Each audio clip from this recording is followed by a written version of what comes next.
big game party next Sunday. It is the Walter Knoll 550 yard sale. We'll see you next week at 7 a.m.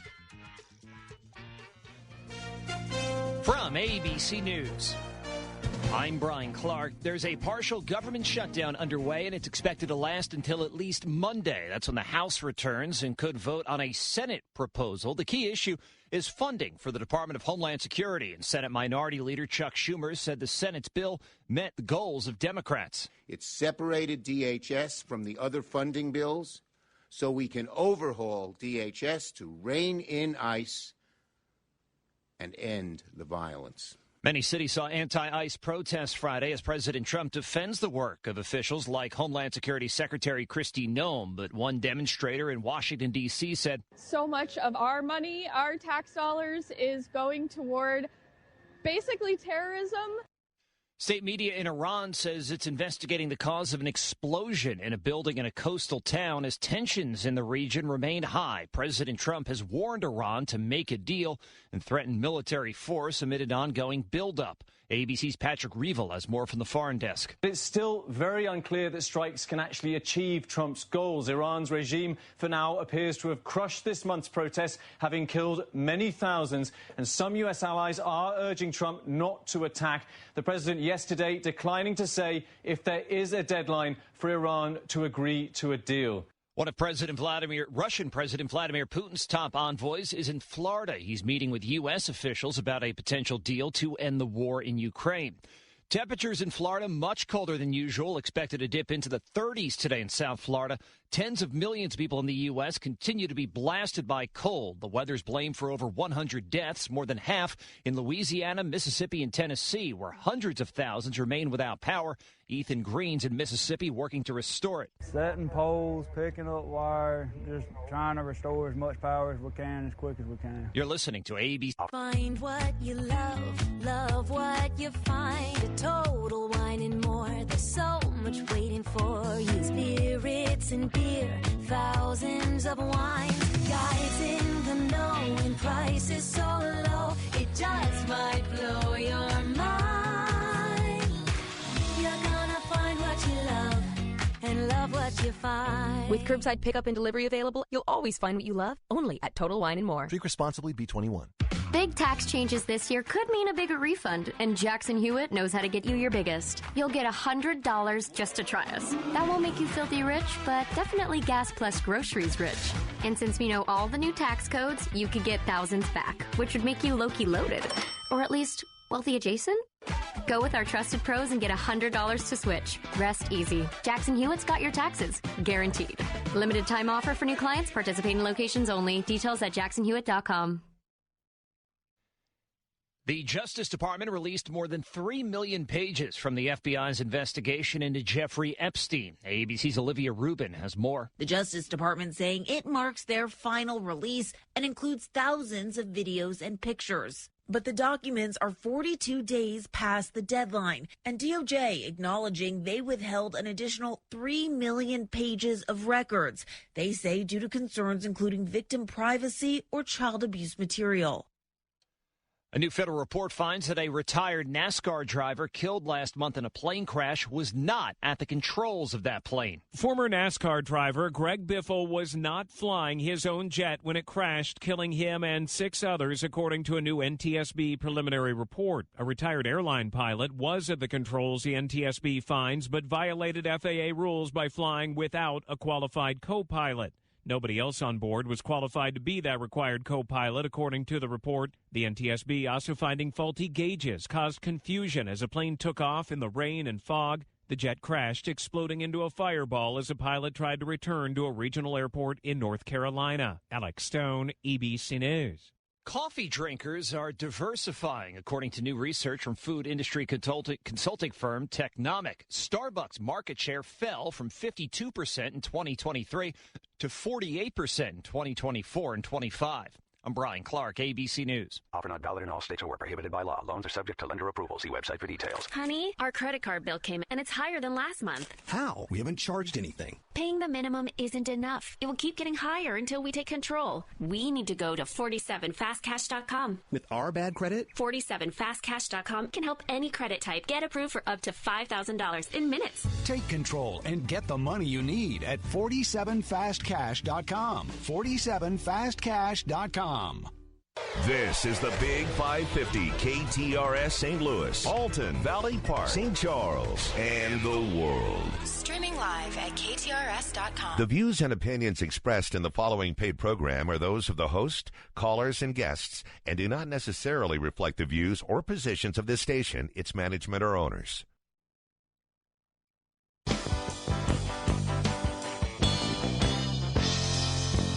Welcome to Straight Talk and Retirement. Your no-hype source for financial advice in making informed choices about your retirement plan.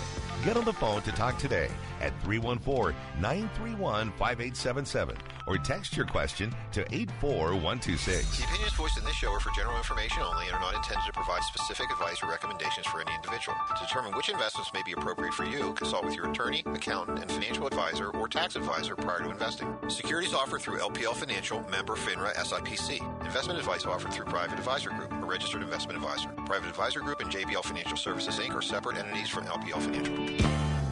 Now, here are your retirement coaches, Jeff and Aaron Lapidus. Hello, St. Louis, and welcome to Straight Talk on Retirement, your live and local St. Louis's favorite financial call-in show. I'm Aaron Lapidus, president of JBL Financial Services, a financial planner and wealth manager, and I'm joined this week and every single week by my dad, Jeff Lapidus, wealth manager and retirement coach, and my husband, Robert Markham, our life insurance and fixed annuity sales specialist. Good morning. Good morning, babe. Good morning. We help our clients make smart choices about their money. The way we do that is by designing a game plan, a written step-by-step strategy, a real game plan with several goals in mind. First is to preserve, protect, and prudently grow the assets our clients have taken during our lifetimes to accumulate. Second is to provide an income stream they can rely on so they can do all the things they want in retirement. And third is cost-effectively addressing their health care needs, like helping individuals enroll in Medicare and choosing the right plan to couple with their Medicare coverage. And then when they're done enjoying their assets during their lifetime, we show them how to pass them on to the people they love, whether it's their spouses or children, grandchildren, churches, or charities, whoever it might be, without Uncle Sam or the tax courts taking a big bite out of their money. And as their wealth managers, Aaron, Rob, and I watch their money every single day to make sure they're staying on track. And that's why they call us the retirement coaches. Well, good morning, everybody in cool Radio Land in St. Louis, Missouri. So much so appreciating you folks listening and tuning in with us this morning. We have a lot of things on our mind, but what's more important is what's on yours. Give us a call today. We'd love to hear from you, 314-931-5877 or 84126 from the usually hot and heavy KTRS text line. And just as a reminder, there are lots of things and ways you can keep in touch with us during the week. How do you do that, babe? Well, you just want to log on to our website, jblfinancial.com. You can click on the Contact Us button, request a coaching session, financial, Medicare, or both. Or you can click on the pop-up box that appears that says sign up for our monthly newsletter. We call it the Coach's Corner. And Rob manages that every single month for us. I do, and we got some great articles in the January 2026 newsletter to get to today. And just as a reminder, the new one drops tomorrow. So if you're signed up at our website, you will be receiving that tomorrow at 6 a.m. So that you can enjoy your morning coffee on a Sunday with the newsletter. And for this January's 2026 newsletter, some of our articles this week. How will AI transform the workplace? Employers weigh in. Rapid developments in AI have left workers wondering when, not if, their jobs might be significantly affected or even eliminated. Almost 90% of employers across the globe expect these changes by 2030.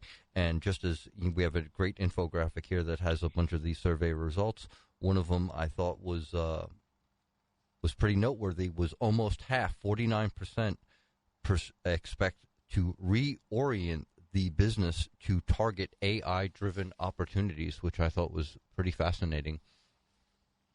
And our next article, Keeping Cool in Volatile Markets, very timely piece that lays out some words of wisdom on how to keep your heads when everyone else is losing theirs, and it draws on some examples from the not-too-distant past, albeit the tariff rollout and the volatility surrounding that, and the COVID sell-off that we endured a couple of years ago. Some really, really great advice in this article on not only how to keep your cool, but how to think about volatility, because volatility, as Jeff likes to remind us, is the price we pay for the potential to capture some gains. So, interesting way of thinking about it.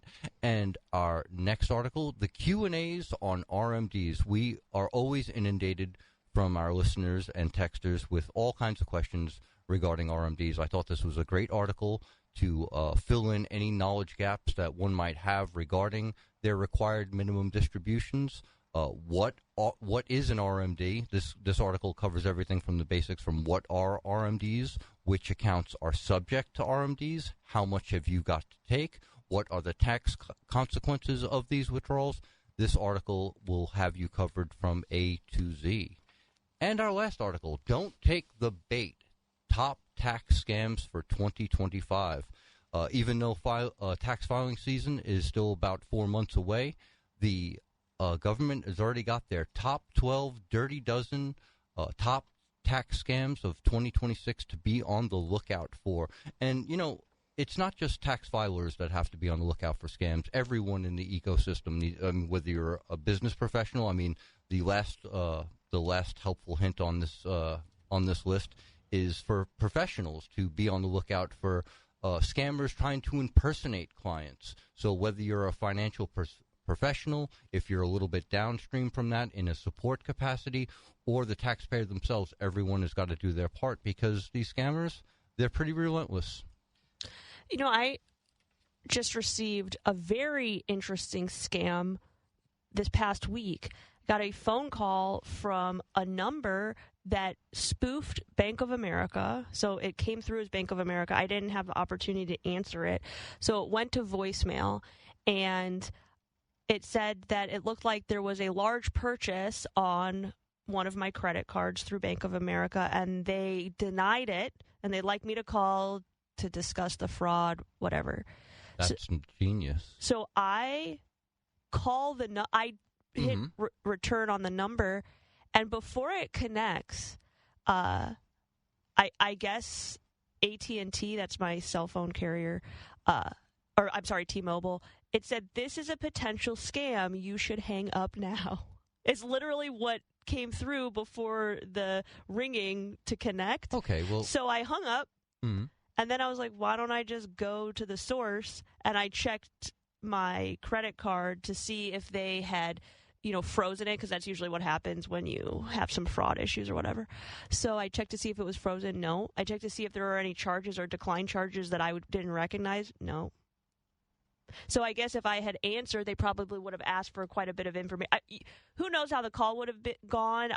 I've answered fraudulent calls before, and you might be prone to start answering the questions, but then I think something kicks in. Like, for example, I received a bill that we didn't have that service for, so I call and say, we don't even have this service. And they say, oh, well, give us your credit card number so we can, not charge you. It's like, why do you need my credit card number not to charge me? How about you just not charge me? No, that's I like the way the potential scammer tried to oh, you approve? Because it's almost like, hey, you were about to step in a hole, but you avoided it. Now we're just doing our due diligence just to button this up for you. Like, oh, yeah. You know what I mean? Like, your immediate reaction to a call like that is relief, because, oh, they tried to get me, but they missed.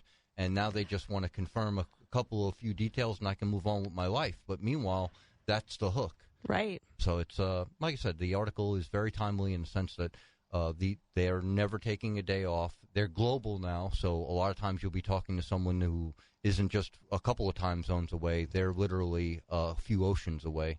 So you got to be on the lookout. And unfortunately, you're always on the clock. Breaking news. Apparently, this is not the first time I haven't listened to my mother. She told me about this scam a while back. You were told. I was told. I should have known. Always listen to Mom. Anyway, that is our 2026 January newsletter. It is. In a mere hours, you'll have the February 2026 newsletter. I have constructed and formatted. Distributed. Well, I've given instructions to people that we trust. For distribution? To distribute the classified information tomorrow at 6 a.m. All right, everyone, be on the lookout, and we'll have a chat about it next Saturday when we're well into February already.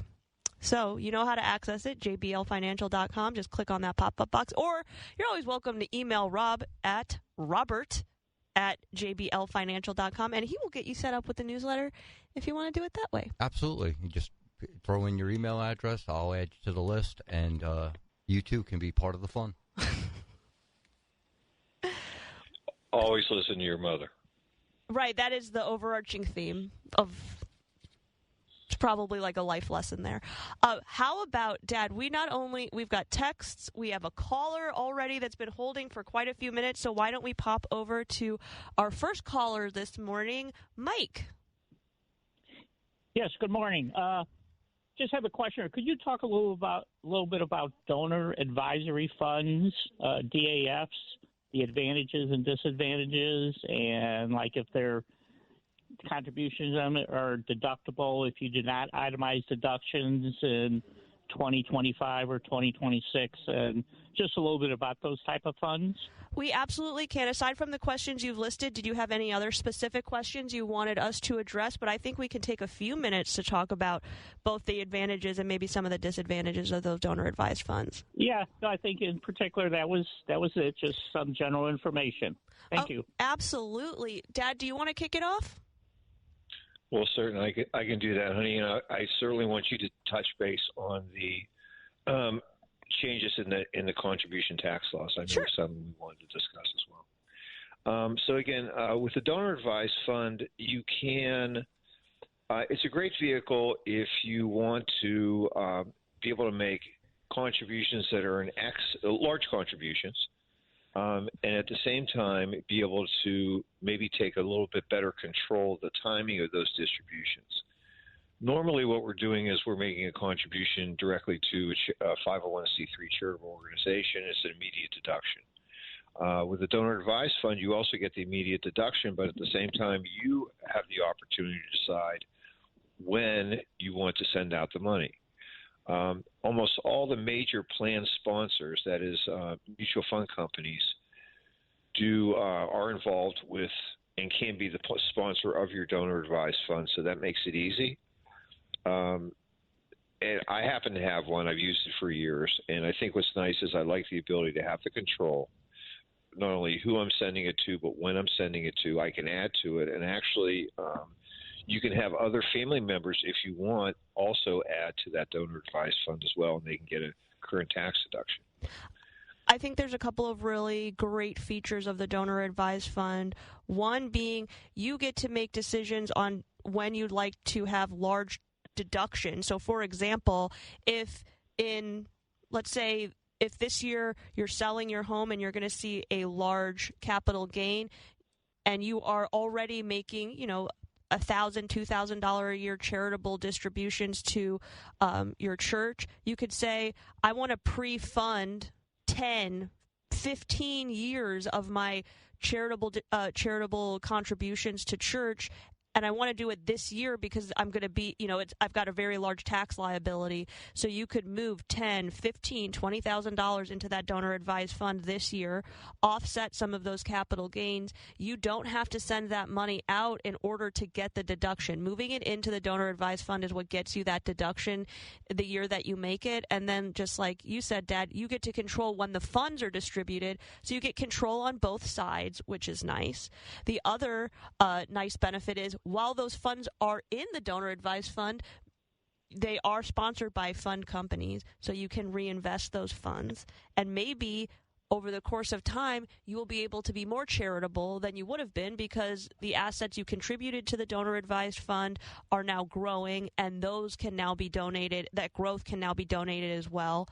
A few important things about a donor-advised fund, though. Oh, sorry, you want to jump in? No, I was just going to say, once funds are put into the donor-advised fund, they can't be called back. So just something to note. It's almost as if we knew each other, because that was exactly where I was going to go next. Not that it's a con, just something to note. It's an important feature of that, which exactly. is once the funds go into the donor-advised fund, they are no longer part of your estate. So you do want to be strategic about what you are putting there because, like you said, Rob, you cannot bring them back into your estate. So once they go into the donor-advised fund, that's where they stay. Is there any exceptions to that? Like, say you made a mistake, a decimal point was in the wrong place. Like, are you done? There can be some reversals for errors, but those are very, that's the exception, certainly not the rule. Correct, and that's going to be on a case-by-case basis based on what error occurred, who was at fault, all of those pieces. So all of that is to say you want to be really careful before you do something that could be irrevocable. Right, exactly. So that the other piece is that if you are already required minimum distribution eligible, so let's say that you are 73 years old this year, you cannot send your required minimum distribution to your donor-advised fund and receive a deduction for it directly from your IRA. So if you would like to be charitable and you're over 73 years old, already making required minimum distributions and not itemizing on your taxes, so you are using the standard deduction, you still want to continue the practice of sending money from your IRA, from the custodian, directly to those charitable organizations, because then you get the benefit of the deduction because you're not going to be taxed on that money. So you get a top line deduction versus a bottom line. You don't have to worry about itemization. Adding on to that, in this upcoming year, the Big Beautiful Bill has made some adjustments to charitable deductions. In the upcoming year, if you are single, even if you are not itemizing, so if you are using the standard deduction, you can send $1,000 to a 501c3. It can't be a donor-advised fund, and you can still get that additional deduction. So this year, I believe the standard is $31,000. If you are married, you get a $2,000 deduction available to you. So let's say you're using the standard deduction, married filing jointly, $31,000 is the standard this year. You take the $31,000 deduction. If you made $2,000 worth of charitable distributions to 501c3, so you wrote those checks directly, these didn't come out of your IRA, you can add that additional $2,000 onto your deduction, so the $31,000 now becomes $33,000. But those cannot go into donor advised funds either. So you can make charitable contributions to a donor advised fund prior to 73 years old, and you will get the deduction if you are itemizing, or if it pushes you into the ability to itemize, you'll be able to do that. Otherwise, if you're over 70 and a half, you want to continue the practice of just sending directly from your IRA account to make charitable contributions. And then I think we hit all of Mike's questions. Jeff, did you want to jump in? Any final thoughts? No, I don't think so. I think you did it. I think you did a very good job on that. There are just a whole myriad of ways that you can use these donor advised funds, and I think you really picked out some very good ones at this point. So I would just suggest that if this is something that's of interest to you, it's a good idea to visit with your financial advisor, talk a little bit about it. And then they can help you is not only do the paperwork, but also help you structure this in the right way. And I guess finally, I would say, when you make these charitable contributions, you'll be in a position where you can also direct the investments of those donor advised funds so they can continue to grow.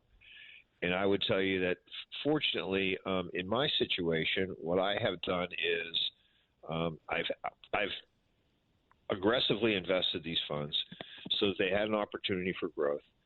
And what's neat is that, for me, I've been basically giving away the interest on what I initially put in. I haven't even got into the principal yet, and it's been 7 or 8 years. So all good. Absolutely. It is. I would just say, just to add on to what you said, Dad, which is these are excellent tools for not only assisting you in some tax advantage contributions, but also potentially assisting you in being charitable. The final thing I would add is that if there are any funds inside of the donor advised fund when you pass away, that does not mean the fund company gets to keep those dollars. You can have someone already appointed as, I believe are they called assigners or appointers? They're nominators. Nominators, that's the word. Nominators. You can appoint nominators that will be able to either continue what you've done in the past, what donations you've made, or they can begin to make their own donations based on the funds that are left.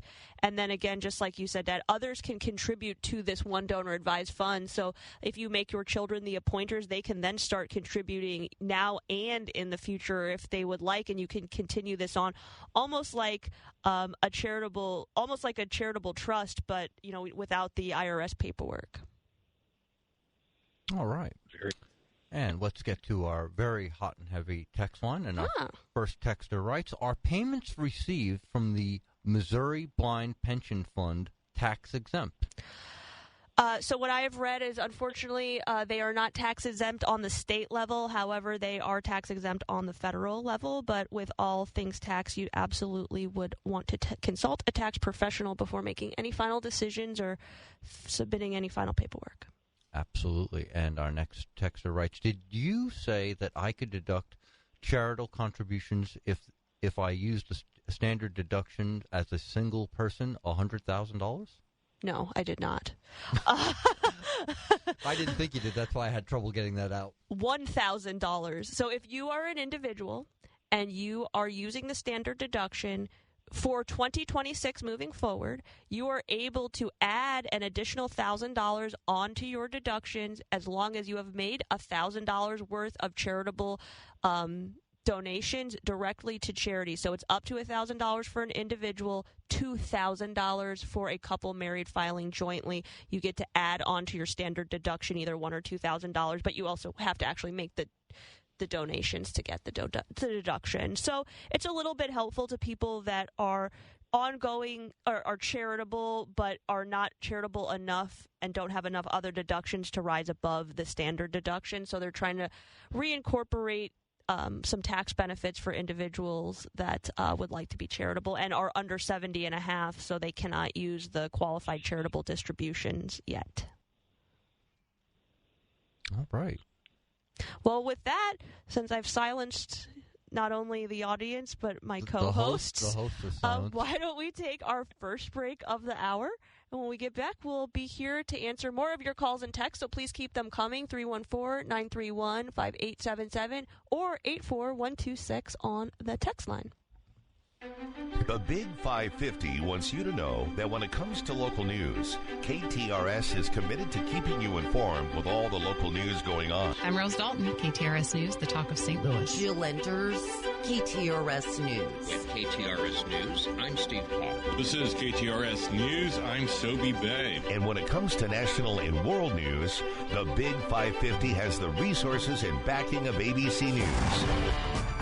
I'm Sherry Preston from ABC News. I'm Michelle Franzen. Delivering what you need to know and keep informed. We are the talk of St. Louis, the Big 550, KTRS. This is Jeff Lapidus, the retirement coach. Wouldn't it be great to have a game plan, a real strategy, so that no matter what was going on in the stock market, the economy, or the world, that you could be confident about your retirement? Wouldn't that be great?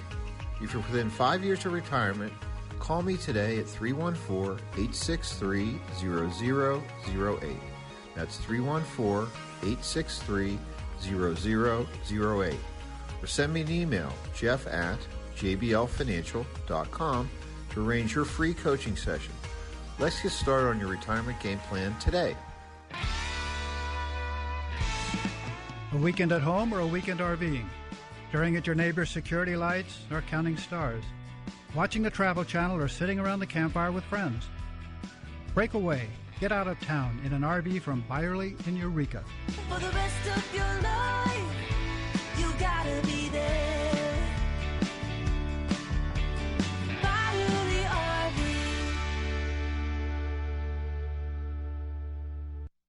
feared Y2K. Flash drives were invented. The International Space Station was built. Survivor debuted on TV, and Carnival was born.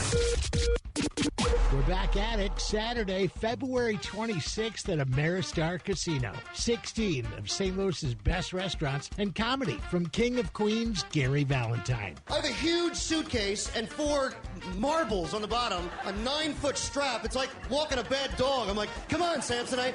Along with the night of comedy, plan on sampling dishes from great restaurants like Nudo House, Antonino's Taverna, Piccadilly and Trattoria Marsala, Sugar Fire Smokehouse, Grace Meat Plus 3, Bulk and Treat Box, and Clementines. Tickets are going fast. Get them now at carnieskids.org. Brought to you by Surf Pro Team Chestnut, Allen Roofing, Otero Group, City of St. Charles, and the Delmar Gardens family. It's a night of fun, food, and punchlines. Saturday, February 28th. Info at carnieskids.org. The views and opinions expressed in the following paid program are those of the host, callers, and guests, and do not necessarily reflect the views or positions of this station, its management, or owners. Let's talk about smart choices for your money. It's Straight Talk and Retirement on the Big 550 KTRS. Here are your retirement coaches, Jeff and Aaron Lapidus. Well, welcome back to the show. It's 9:30 here on the Big 550 KTRS, Talk Radio St. Louis. I'm Jeff Lapidus, the retirement coach. I'm Aaron Lapidus, the retirement coach. And I'm Robert Markham, your life insurance and fixed annuity sales specialist. Let's hit a quick... Oh, go ahead, Dad. I was just going to say that we were willing, waiting, and wanting to answer your questions at 314-931-5877 or 84126 from the already filling up KTRS text line.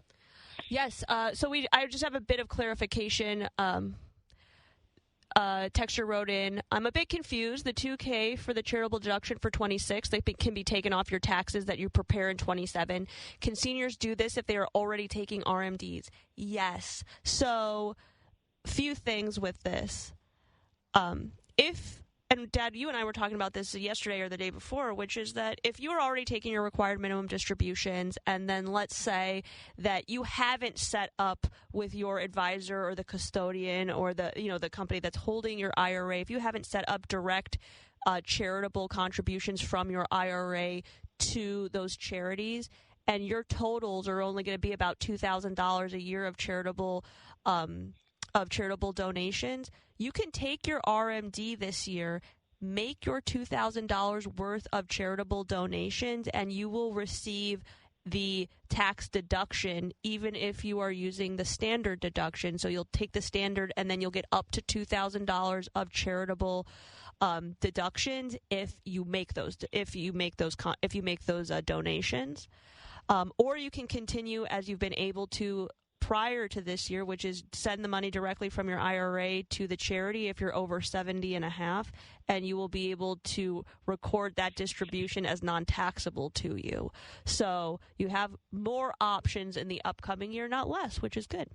Always better to have more than less. The thing you can't do is send money to the DAF, either your RMD money or any charitable donations to your DAF are not going to be eligible for that $1,000 or $2,000 additional deduction for the upcoming years, I guess. So yeah, the only thing I was going to add that might have been a little bit of a clarification for our previous texter was, you can, you're still, I believe, permitted to take $100,000 from your IRA account and transfer it to a charity. You don't get a tax deduction for it, but you also don't have any tax inclusion of that income. Right, and I think $100,000 is the most that you can do, right? Yes, in 1 year. That's correct. Mm-hmm. Yeah, so that's the maximum. Okay, we've just exploded with some texts, and our next texter writes, how come the announcement of a new federal chairman makes such a negative response on the stock market yesterday? Well, I think maybe that had a little bit more to do with earnings. We are right in the middle of mega cap tech earnings, and from some of the things I've read, some of the some of the reports were a little bit less than stellar on a couple of companies, but I mean, these things have had some pretty sizable gains over the last couple of years, so I don't know how worried we should be about a 5 or 7% pullback. I think that I agree with you on that, Rob, which is that I think the market right now is working out some repricing of tech, which is become it's a very volatile repricing, because we saw, I think the Dow and the Nasdaq were down over 400 points each at some point yesterday, and they ended down, but not nearly at those levels. So we are seeing more volatility, which is nothing new. I think that the Fed chair actually was positive news for the market, because it sounds as though, although he is keen to cut rates, is the news, that he's still we're going to remain independent, which was a fear for some people, that maybe the Fed was going to be more controlled by the president than it has been in the past. But it sounds like he's a very well-respected former Fed chair elsewhere as well. So good experience, I think he's independent. Been on the Board of Governors. The Board of Governors, since, that's it. Not a Fed, one of the Fed chairs. I believe they appointed him in 2005, 2006, so he's not green in this regard. Sure. He's been in and around for almost 2 decades now, so and anything that moves our current chairman out of the headlines, I think, would be a good thing. Yeah. So all told, I think, it goes back. And he's not taking office till summer, right? Right. And as long as he's approved. I think a lot of this goes back to our newsletter and how we want to think about volatility. Maybe there have been some opportunities that have went by the wayside because things have run up and you haven't been able to take advantage. Maybe a little bit of volatility and some repricing, as Aaron said, will bring things back down to a level where people feel like, hey, I didn't get on the train the first time. Maybe this gives me a second opportunity. Just go ahead and read that first article out of the newsletter, or second article out of the newsletter, if you're feeling some concerns about the volatility. I would just to put a nice big dot on this, I would just say that we've had a phenomenal run over the last couple of years, 3. And, a little bit of volatility is to be expected. Oh, okay, Dad. We've got a text question. We have not hit on this topic in a couple of months, I don't think. No, we certainly have not. And our texter writes Wait, get your pen out, Dad, so you can write the numbers down. Ready to roll. All right. My wife and I are in our 60s and retired. I have a pension decision to make. Take $800,000 lump sum payout or lifetime monthly payments of $5,000 with 75% wife survivor benefit. We are risk adverse, and my advisor recommends it's best to, quote, keep control of your money, close quote, and take the lump sum. Thoughts? So we got $800,000 lump sum and a $60,000 annual payment. So he'd have to collect that for roughly 14 years. If my math is correct, he'd be a little bit over the $800,000 at that point. It'd be $840,000. So it's about a 7.5% return. That pension benefit payout is pretty good. Yeah, a 7.5% is pretty good, right? And that's married filing jointly, or that's a joint payout, right? So with 75% to the survivor. Yeah, I mean that's a pretty good payout rate. So I would say that a couple of factors. Number one is your health and your spouse's health. If we're looking at a payout that's probably going to go for, and we want to assume it's going to go for about 20 years, if you're both in good health, then you definitely would really, I think, consider taking the monthly benefit. If the amount of that monthly benefit coincides very well with your income needs, then that's a good thing. If, however, it's in excess of your income needs, then what you might want to consider is following your advisor's advice here. Take the lump sum, and then he should or she should be able to recreate, we like to call it a personal pension plan for you to match that payout in the amount that really makes sense for you. So I think 7.5% is pretty strong. Right. So if we were making a pro and con list here, I think that a few of the factors would be, what is the payout rate? So we already determined that 7.5%, that's a check in the monthly benefit box. Sizable life survivor benefit. Right, exactly. The next thing would be, and we haven't touched on this yet, you mentioned that you're a conservative, so that might be a check in the monthly benefit box. But do you have any desires to pass assets on to your beneficiaries? And is it the only asset that you've accumulated over time? So if this $800,000 represents everything that you would be passing on, aside from maybe your home, to beneficiaries, do you want the opportunity to pass it on? With a pension, unfortunately, you don't have that ability, but if you decided to take the lump sum, you can put that back into play again. So I think there are a few components that you want to consider. And then, Dad, you make an excellent point, which is if this really does revert back to cash flow, if you've done your cash flow analysis with your advisor and you've determined that you need an additional $5,000 from your investments to make your monthly income work above and beyond Social Security, then maybe it does make sense to take that monthly benefit. So again, another check in the monthly benefit or annual benefit box. But if you need significantly less, then maybe only carving out a portion of that $800,000 to satisfy the fact that you are a little conservative and also satisfy your income needs. You can carve that out, create that personal pension with your advisor, and have the rest invested for growth or to pass on to your beneficiaries. This is the perfect kind of text for a actual coaching session. Yes, it is. Get a full view of their spending picture, what other assets they have to bear, other income sources. We don't know. This gentleman could have rental property where he doesn't need the income. So this is a really great question, and thank you for sending it. And the final thing that I would do, since we know that our texter has an advisor, I would go back to the advisor with these thoughts, but then also with a few questions for them, the primary being, if we decide to take the lump sum, how do you plan to have that money invested? What is your game plan? You don't necessarily need to know each individual investment, but what is the game plan for getting us our income while we're both alive? And then what is the game plan for one of us when one of us passes away and there's someone left to continue to create income for?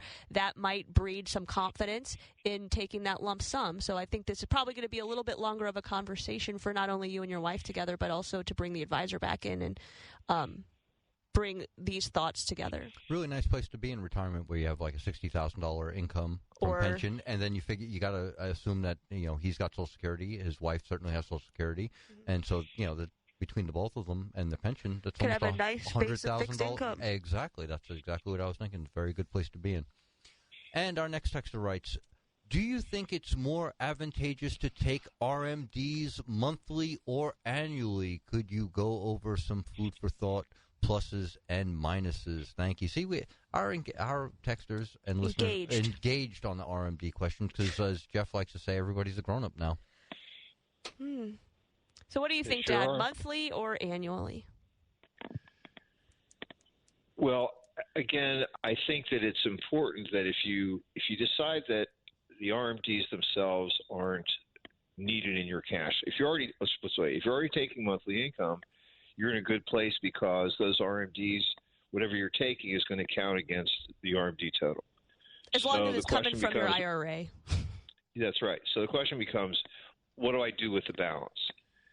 If you do have an excess amount, then what I would try to do is make it event-driven. When are your real estate taxes due? When are you saving or getting ready to spend for a vacation? Whether you're making gifts, et cetera. Do something that's going to be, I think to me, I use the word event-driven, but I feel like it makes sense. Direct that money to something that you're already currently putting money aside for. Now you don't have to worry about doing that. So otherwise, look, if you're going to be investing this money, dollar cost averaging it into the market makes a lot more sense.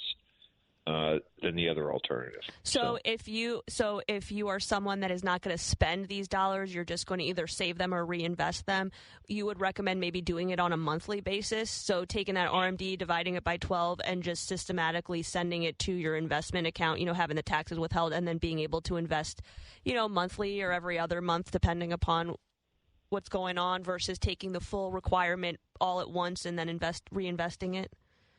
Yes. Going through the same not argument, but back and forth with my dad. I'm like, well, Dad, we got to do something here. Like, you have to take the money, so it's either we open up an after-tax account and get you reinvested, or we send it to your checking account. But one way or another, this train is pulling out of station. So if you're listening, you're on the clock. This poor man, it's only 30 days into January, and his son's already like, you got to do something with it. No, I mean, take it now. I like to dot all the I's, cross all the T's, and get everything done. So, like, if we have to take it. We know these are known knowns, as Donald Rumsfeld reminds us. So we're gonna take that, move it into the after tax, and when you want it, we'll send it to you. And we've got another RMD question on deck. See, that's why I threw that. I'm so glad I put that article in the newsletter. Yeah, absolutely. And our next texter writes, my wife turned 72 in March. When does she have to start taking her required minimum distribution? Next year. You are in the clear for 2026. Right. If she's turning... Home Services, St. Louis's trusted home services repair team for 56 years. For all your heating and cooling, electrical, plumbing, and appliance repair needs. Call 636-397-3200, online at AAASTL.com. From the KTRS St. Louis Closet Company Traffic Center, I'm Captain Paul Kopsky on the Big 550 KTRS. Sunday mornings just got supersized. That's right, Sports Sunday on the Big 550 is now twice as long, from 10 a.m. until 12 noon. I'm Brendan Weesey, and I'll be joined by your KTRS Sports All-Stars, Randy Kiriker, Frank Cusimano, Bob Ramsey, our Mizzou insider, Eli Hoff. We'll get updates from the PGA Tour and St. Louis City SC. We'll fit it all in 2 hours. We'll see you Sunday morning at 10 on the Big 550. I'm off for today. However, Mark Maxwell's doing a great job. Continue listening to him. However, just got word hot off the presses. Mark Miller from Miller Furniture just had a huge delivery of thousands of pieces of furniture. That's huge for him. And so he has decided to extend his half-price sale through the weekend. That's right. In the last 2 weeks, they've received thousands of pieces of furniture, all American-made, all great quality, and so the half-price sale continues at Miller Furniture. Flex Steel, Smith Brothers of Bern, Amish, and oh, boy, I was looking at those ticklies last night. Let's check this out. Half-price sale, Chatham & Wells mattresses when you buy an adjustable base, plus every mattress you buy from Miller Furniture, they're donating a bicycle helmet to Helmets First. It's a great organization that gives helmets out to kids in need. Great sale, no interest financing, 4 locations, thousands of new pieces, all great quality, 18 months finances. Did I mention half-price sale? Did I mention Miller Furniture? I'm off today because I'm headed over to Miller Furniture. We'll see you there. Mueller, Miller Furniture, or millerfurniture.com. Schrader Funeral Homes and Crematory, St. Louis's oldest family-owned funeral home, offering complete funeral, burial, and cremation services, including an on-site reception center and crematory. 150 years of serving St. Louis families. Visit them at schrader.com. I'm Jason Quillman, owner and founder of Window Depot USA of St. Louis. You don't replace your windows and doors every day, so when you do, make it count with the best product at the best value. At Window Depot USA of St. Louis, we bring you Energy Star most efficient triple pane windows built for maximum energy savings, superior sound control, and condensation resistance. And thanks to our national buying power, we offer high-performance triple pane windows competitively priced compared to other companies' double panes. Call Window Depot USA of St. Louis today at 636-939-4800 or visit us online at windowdepotstl.com. Looking for a new kitchen or bath? Call me, Anne-Marie Boges, the co-host of the Inside Out Show and owner and designer at Anne-Marie Design Studio. Visit our website at annemaristudio.com. We can help make your dream space into a reality. We're a fine kitchen and bath boutique located in Wildwood. We do it all, from design to bid to installation too. Call us today at 636-821-3395 or go online at annemaristudio.com. Let's make your dream kitchen or bath a reality with Anne-Marie Design Studio. Hey, Hey, Heidi here from my friends at Premier U. Valentine's Day is about love, but let's be real. Doing health alone is hard. At Premier U, couples are losing weight together and actually sticking with it. Because when your partner's in, excuses are out. And right now, couples can save when they start together. This Valentine's, skip the candy hearts and choose something better, your health. Together. Learn more and book your consultation at premierumed.com. Premier U, because accountability is the real love language. Brown & Brown Attorneys at Law want to remind you that February is Heart Health Month. Getting hurt on the job or in a car wreck is not for the faint of heart. Call now for a free consultation. 314-333-3333. The choice of a lawyer is an important decision and should not be based solely upon advertisements. Explore how you can manage your money day or night with convenient digital banking tools from Royal Banks of Missouri. No matter where you are, you can cross banking off your to-do list with a variety of features available at your fingertips. Monitor your accounts, deposit checks, schedule bill payments, plus more, anytime, anywhere.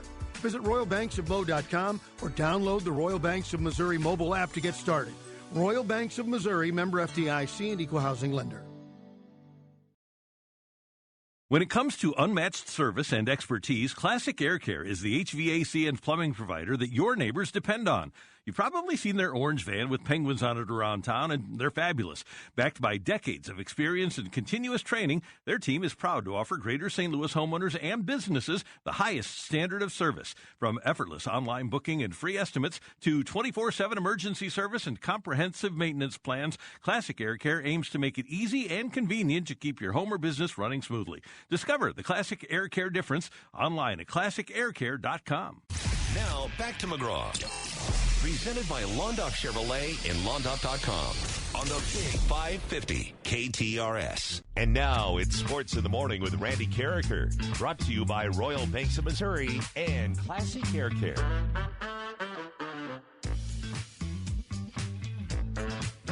Good Friday morning, 9:35. You're listening to the Big 550 KTRS. I'm Mark Maxwell, in for the great McGraw Millhaven, who has his own dessert named after him at Ted Drew's, by the way, if you didn't know. I thought it was like, I saw that one day. I'm like, is this real? It turns out it's real. That's how you know you've made it in St. Louis. Another guy who deserves to have his own dessert named after him, Randy Carricker, is joining us now. Randy, good morning.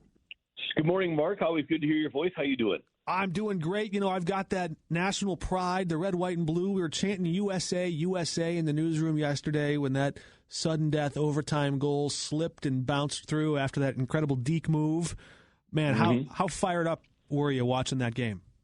It was fantastic, and it's great to see a St. Louisan, Joy Dunn, wind up getting a gold medal. And that U.S. women's hockey team might be the most dominant team of this century. When you think about the U.S. women's soccer team, as dominant as they were, and some of the other USA teams that have dominated in international competition, that USA women's hockey team is right there.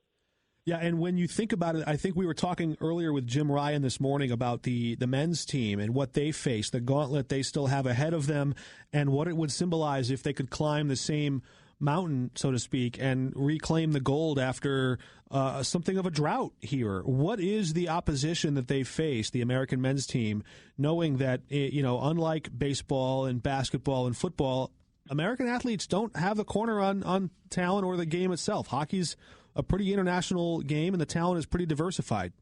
It really is. And although I do think there were a lot of people that thought that, and I still think it'll wind up being a North American gold medal game between the USA and Canada. But you see a guy like Dalibor Dvorsky, who has 6 points so far in these Olympics, the Blues rookie, who, by the way, that's the most points ever for an NHL rookie in an Olympics and the most points ever for a Blue in the Olympics, and that includes people like Keith Tkachuk and Brett Hull. But to your question, you're right. The level of play has increased on the part of other countries, and the USA has gotten an awful lot better too. But I think when it comes down to it, just the overall high quality that Canada and the USA possess will get them together in the gold medal game. And I think if it were a 7-game series, I think it'd be really close. And I think this game, if we wind up playing this game, the USA and Canada, will be really close as well. Both teams have great goaltending. Both teams play great defense, and both teams are exceptional up front. Canada has the best player in the world in Connor McDavid, and last year he was the difference in the Four Nations face-off. So this will be fun. If they play on Sunday, it'll be fantastic. And it won't, well, I would be upset if I was going to say it won't bother me if Dalibor Dvorsky plays for the gold medal, but it will. Can you really quantify what the Tkachuks bring to the ice in a stat sheet? You really can't, not in a stat sheet. And what they bring is something that hockey doesn't have anymore, and we see it every night with the Blues. It's grit and toughness and being miserable to play against. And both Brady and Matthew are that way, and that's the way Keith Tkachuk was. That's why the Blues won in 2019, because they were really difficult to play against. And I think the generation of hockey players that we're seeing now, for the most part, they just don't want to play that way. They don't want to go and take the body. They don't want to rough somebody up. They want to play a skill game, which is entertaining. But to win, ultimately, you have to have those players like the Tkachuks. I think Jake Neighbors fits that mold for the Blues. But to your question, you really can't quantify what they do on the ice, because if you hit somebody enough, you're going to wear them down, and by the third period, they won't want to play anymore. They've got that TWTW. It's the advanced metric coined by Hawk Harrelson, the famed White Sox broadcaster, the will to win. Yep. Yeah, and that's ultimately what it comes down to, is the high level of competitiveness. I always tell this, Mark, to people when they talk about the greatest show on turf, Rams, and the great offense and the way they played. The thing that made that team special and set it apart was that they had a large group of players that absolutely despised losing. Marshall Falk, Isaac Bruce, Torrey Holt, Adam Timmerman, Orlando Pace, London Fletcher. I mean, you could go down the list. Kevin Carter and DeMarco Farr. It's one thing to love winning. Everybody loves winning and loves to jump on a bandwagon. It's another thing altogether to hate losing. And that's what Matthew and Brady mostly bring to the table, is they find a way to help their team win because they just refuse to lose. Randy Carricker is our guest, and Randy, we're just 9 days away from March. That means we're feeling the early tingle of March Madness, and I'm looking here on the calendar today. I see two names that I'd love to see in that big bracket, the big dance, the VCU Rams and the St. Louis Billikens on deck. What's your prediction? Yeah, they play tonight, and SLU coming off of that loss the other night at Rhode Island, and I think it's not a bad thing for SLU to have lost a game, to pop the bubble and get things started again. They've only got 2 losses all year long. Both of them were one-basket games. So this is a really good basketball team. They've already beaten VCU on the road. VCU is hot, though, but I think this is a big one for SLU. And I think before a sold-out crowd at Chaffetz Arena tonight, they should be able to come away with a victory. And then tomorrow, a couple of other big games, because Mizzou takes on Arkansas, and I don't think Mizzou can afford to lose another game. I think that they need to win, even though it's the 20th ranked team in the country on the road. I think it's a game where if Mizzou, they're already on the outside looking in. I think they need to win that game to get into the tournament. And then Illinois, they're looking to be a number 1 seed, and they play because this just makes all the sense in the world, Mark. They play a late season conference game at UCLA. That's the modern NCAA for you. It is. It's just awful. And you know what? Nobody cares in college sports about the college part of it anymore. But it's still pretty ridiculous, isn't it, that in the Big Ten that you've got Rutgers playing UCLA, or that Illinois has to fly 4 hours to play a couple of basketball games. It's just ridiculous. Yeah, and then I think City SC is in action this weekend. They play Charlotte. They open up their season. Yeah, and that's kind of flown under the radar. 1:30 game on tomorrow over at Energizer Park, and it's a new-look City. They've got a new sporting director. They've got a new head coach. They've got a group of new players, and Charlotte is off to a good start in their MLS career, and it's been a rough couple of years for City SC. So hopefully they can turn things around and get back on that beam that they were on in their very first year. But it'll be a fun day, a little bit cooler tomorrow over at Energizer Park than it has been for most of the week. But, yeah, it'll be good to have them going again. Yeah, do you have any read yet on the flavor, the character, the style of play that we might see under this new squad? They want to get back to what they did in that first year, a high-pressing style. They want to just control pace of play. And they've gotten away from that. They played great defense but just could not score at the beginning of last year. Never really turned into much of a scoring team. I think this will be a team that will will have the ball and control the ball in the offensive. At least that's their hope in the offensive zone a lot more. Last year, I think they were just trying to get play defense, get the ball back, and play a 1-0 game. I would think that there will be a little bit more concentration on scoring in 2026. I've got to get your fact check on this text. A texter just chimed in to the 84126 Country Club Car Wash text line, Randy Carricker, and this person says, Randy knows his stuff. Can you confirm? Sometimes I do. If it's sports, I'm a lot better than I am at history or algebra or geography. I can tell you that. Oh, algebra, yuck. I got a 0 on an algebra test in 7th grade. Oh, really? Teacher told me it was harder to get a 0 than 100, and I got a 0. harder to get. Well, it's actually pretty easy. You just don't show up. That's what I learned. Yeah, right. Yeah. Once they introduced letters into math, I was done. Yeah, that's where it gets tricky. Always better with words than numbers myself, too, so I can relate. Randy Carricker, always great to have you with you. Who's your sponsor? It's Dalco Home Remodeling, and we love the folks over at Dalco, Mark, and they do such great work and have for 5 decades, half a century here in the St. Louis metro area. And if you're looking for windows, they have great deals on windows, and their service and their installation impeccable. They also do great work on custom entry doors if you're looking for a new, more efficient front door for your home as we get ready for the St. Louis summer, plus siding and roofing. And if you ever have any problems when we have those big spring storms in St. Louis and you need a new roof or you need new siding, it's good to get in touch with our friends at Dalco Home Remodeling. They do something that's fantastic. They specialize in creating spaces that reflect your... This March, then next year is the year she'll be turning 73, so that's when the required minimum distributions begin. This number was changed a couple of times over a short period of time, so that's why I think some people have got lots of numbers in their head. 70 and a half, 72. It is now 73.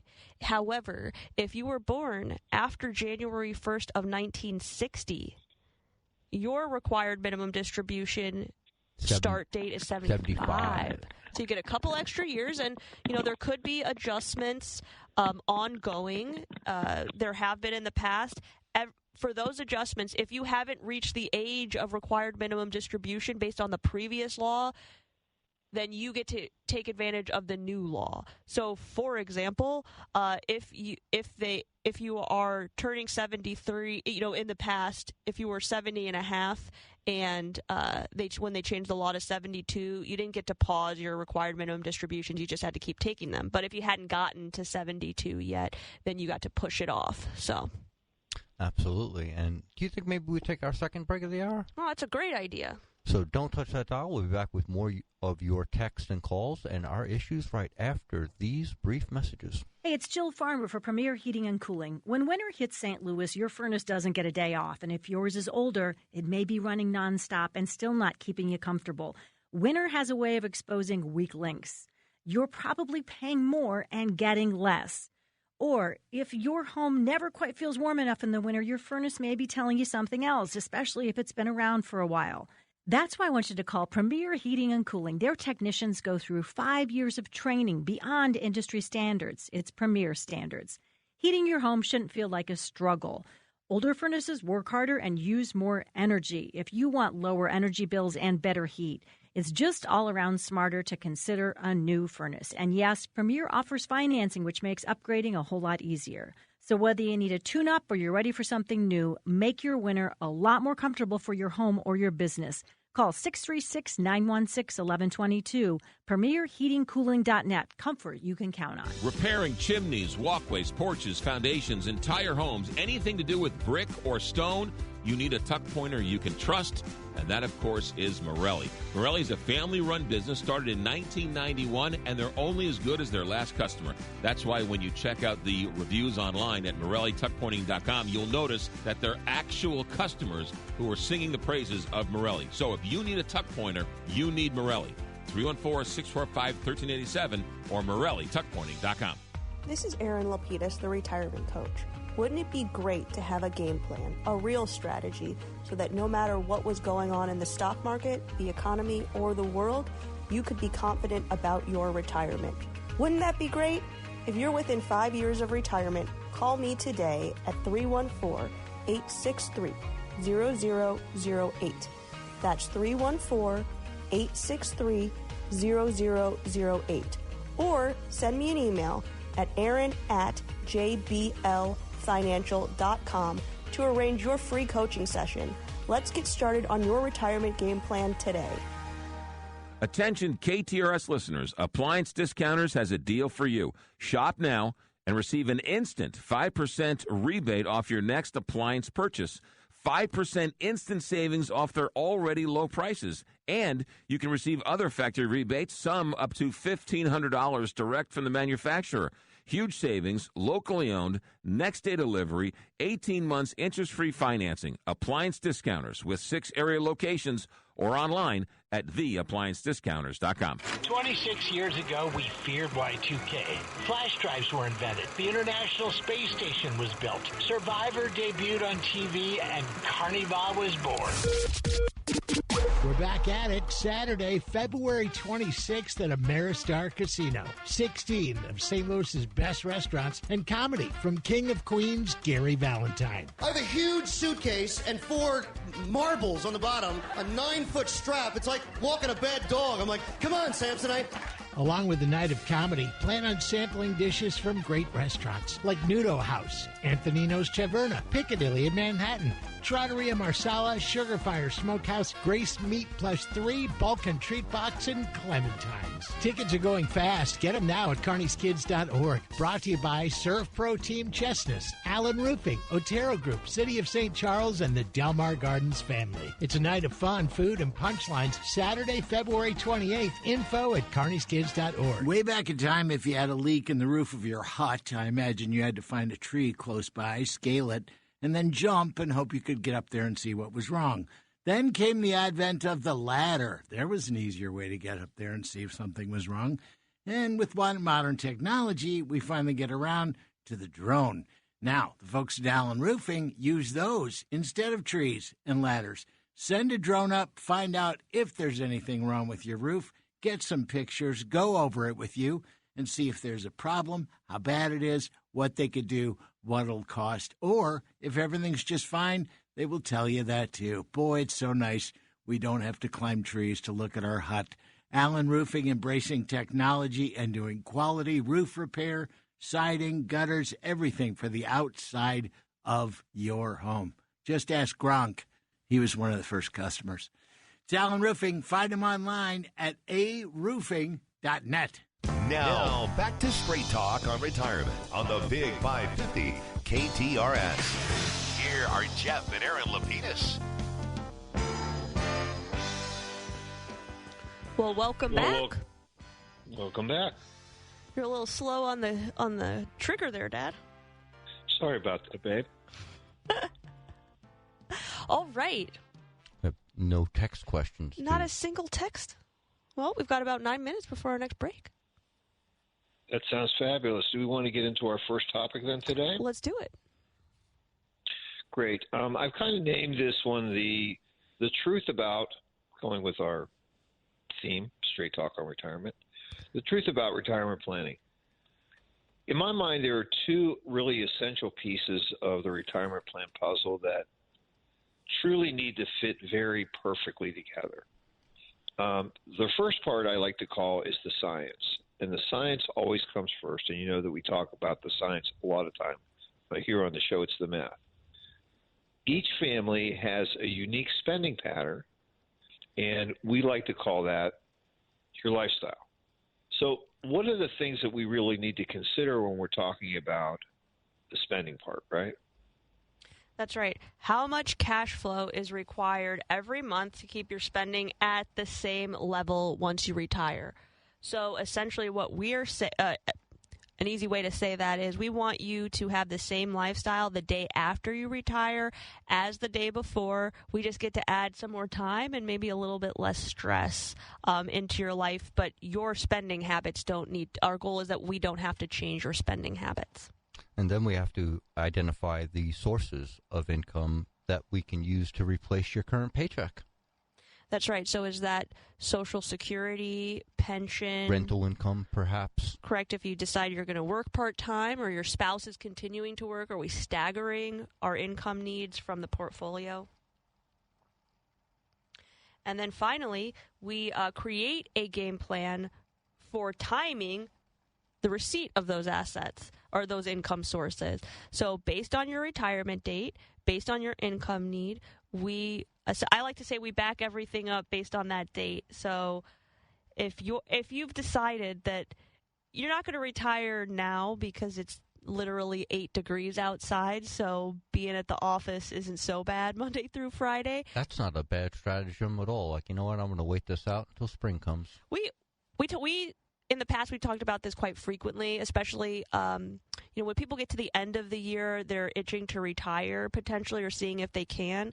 And we often say retiring at the end of the year, why? Why do it before the holidays? Unless you are someone that is not subject to holiday time, meaning like you work in a hospital, you're a medical professional, and you don't get the same holiday off time. But if you get half of December is dedicated to Christmas, almost a whole week in November is dedicated to Thanksgiving. So why retire then? And then at the beginning of the year, especially because when we're talking about, right now we're talking about the science, which is truly the math of retirement. Have you accumulated enough in order to make your income need work once we remove your wages from the calculation? But part of the art, which I know you're going to get to, Dad, aside from what you're invested in, is what are you going to do in your retirement? And so many times, especially if you happen to be a person that had a lot of work to do, you were working a lot of hours, a lot of things going on. If you retire in the winter, you may start to second guess your retirement decision because you're trapped in the house with potentially not a lot to do unless you got a lot of right. Getting dark at like 4:30 in the afternoon, you're like, wow, did I could have been at work right now. Exactly. So why retire at the end of the year? Why retire right at the beginning of the year, especially if you're planning on staying in Missouri? Maybe spring when it's like, oh, the sun is out, the weather is not so bad, we could be outside doing some other things, considering retirement at those points. So. My favorite launching to retirement strategy among our clients are the ones that say, well, I have 4 months of vacation time. I'm gonna take that, and then I'm gonna come back in only to press the button. Right, exactly. That always puts a smile on my face. So I didn't mean to lead us too astray, Dad. Not at all. Again, I think what it comes back to is this is truly an algebra problem. It's about spending. What are the sources that you have? And basically, what is the deficit that we need to fill as your advisors to make your life work? So let's go to an example of Joe and Sally. It's always a good one. Yeah, Joe and Sally have a monthly spending need of $10,000, and we know we have to scale that up for taxes. So that brings us at a monthly need of $12,000. Now, they both are drawing Social Security, and their combined total is $6,000. So that's going to leave us with a monthly deficit of $6,000. When we scale that up over an annual basis, we're going to be left with a annual deficit of $72,000 for Joe and Sally. So that means at a 4% rate of withdrawal, which means we want to live off of the interest and the earnings of our principal and not deplete the original capital, we need about $1.8 million in order to generate $72,000 a year. However, Joe and Sally have a few additional capital income needs. Yeah. They got a automobile replacement, $40,000. I got a kick out of that one. I want to shop where they're shopping. Maybe it's used. Right, exactly. We have a wedding for $50,000. We have some home improvements and repairs for $30,000. And we also have a super family vacation budgeted at $20,000. When we add up all that, we're going to need an additional $150,000. Which means we essentially need about $2 million in order to not only make their ongoing income work, but satisfy all of these other income requirements that they have right at the point of retirement. I like the super vacation. That's all I can tell you. That caught my eye. But I just want to know what the super vacation is. We like pictures. We love pictures. We love to see you having fun. Well, and the nice part for Joe and Sally is they have about $2.4 million of traditional IRA assets. They also have about $90,000 in Roth IRA assets, $105,000 in savings, which is great, and about $240,000 of other investments. So we've got about $2.7 million to work on for them. We never include their savings element because that's typically their emergency fund. And when you have more capital and or cash flow than you need to fund your lifestyle, what are you called? Rock stars. Oh, I love that, the surround sound. That was great. And I would also just add in, we listed off quite a few things that they're going to be in need of. Part of what we're going to be there to assist Joe and Sally with is timing of distributions, places from distributions, like where are we going to pull these assets to either try to keep them in a similar tax bracket or not just blindly pull from taxable assets because we just know we need the money. So we're going to try to be efficient there. And then finally, maybe it's not just about pulling 100% of the need at once. Are we trying to stretch any of these obligations out using financing in order to bring down our tax liabilities? So although we know they have more than enough to meet their ongoing and current income needs, we do want to make sure that we're going to add in some additional planning to make sure that we are paying what they owe in taxes, but not excessively paying taxes. We're not creating taxable events when we don't need to. Exactly. And, in Joe and Sally's case, they have a very diverse asset base, so they have lots of options. That's right, because diversity isn't necessarily just about what you're owning. It's about the tax nature of what you're owning as well. I mean, for instance, that Roth account could come in quite handy for the new car, the vacation, their home improvements, as could the 105 savings, as could the $240,000 in after-tax investments. That's right. So some diversity in how you own assets is also helpful for long-term planning. What else is helpful is hanging on through the break, because we'll be back for another full hour of Straight Talk on Retirement after these messages. Mizzou football. It's a rushing touchdown, and Missouri extends the lead. KTRS AM, FM 106.1, K291CW St. Louis. From ABC News, I'm Brian Clark. A new winter storm is taking aim at the southern United States, where hundreds of thousands of people still don't have power from last weekend's storm. That includes many in Nashville, Tennessee, where utility spokesman Brandon Whitlock said today. It is a huge challenge for our line workers to give you how long this event will take. We're having to dig our infrastructure out from under trees that's froze to the ground. It is a slow process, and it's hard for us to judge. The storm and the ensuing cold now blamed for more than 100 deaths over the last week. State media in Iran says it's investigating the cause of an explosion in a building in a coastal city as the world watches the region as President Trump's threatened military action if Iran does not agree to a deal. ABC's Patrick Reevell has more from the foreign desk. Iran's foreign minister said that it is ready for talks, but not while being threatened. And a top Iranian official also yesterday visiting Vladimir Putin, Iran's main ally.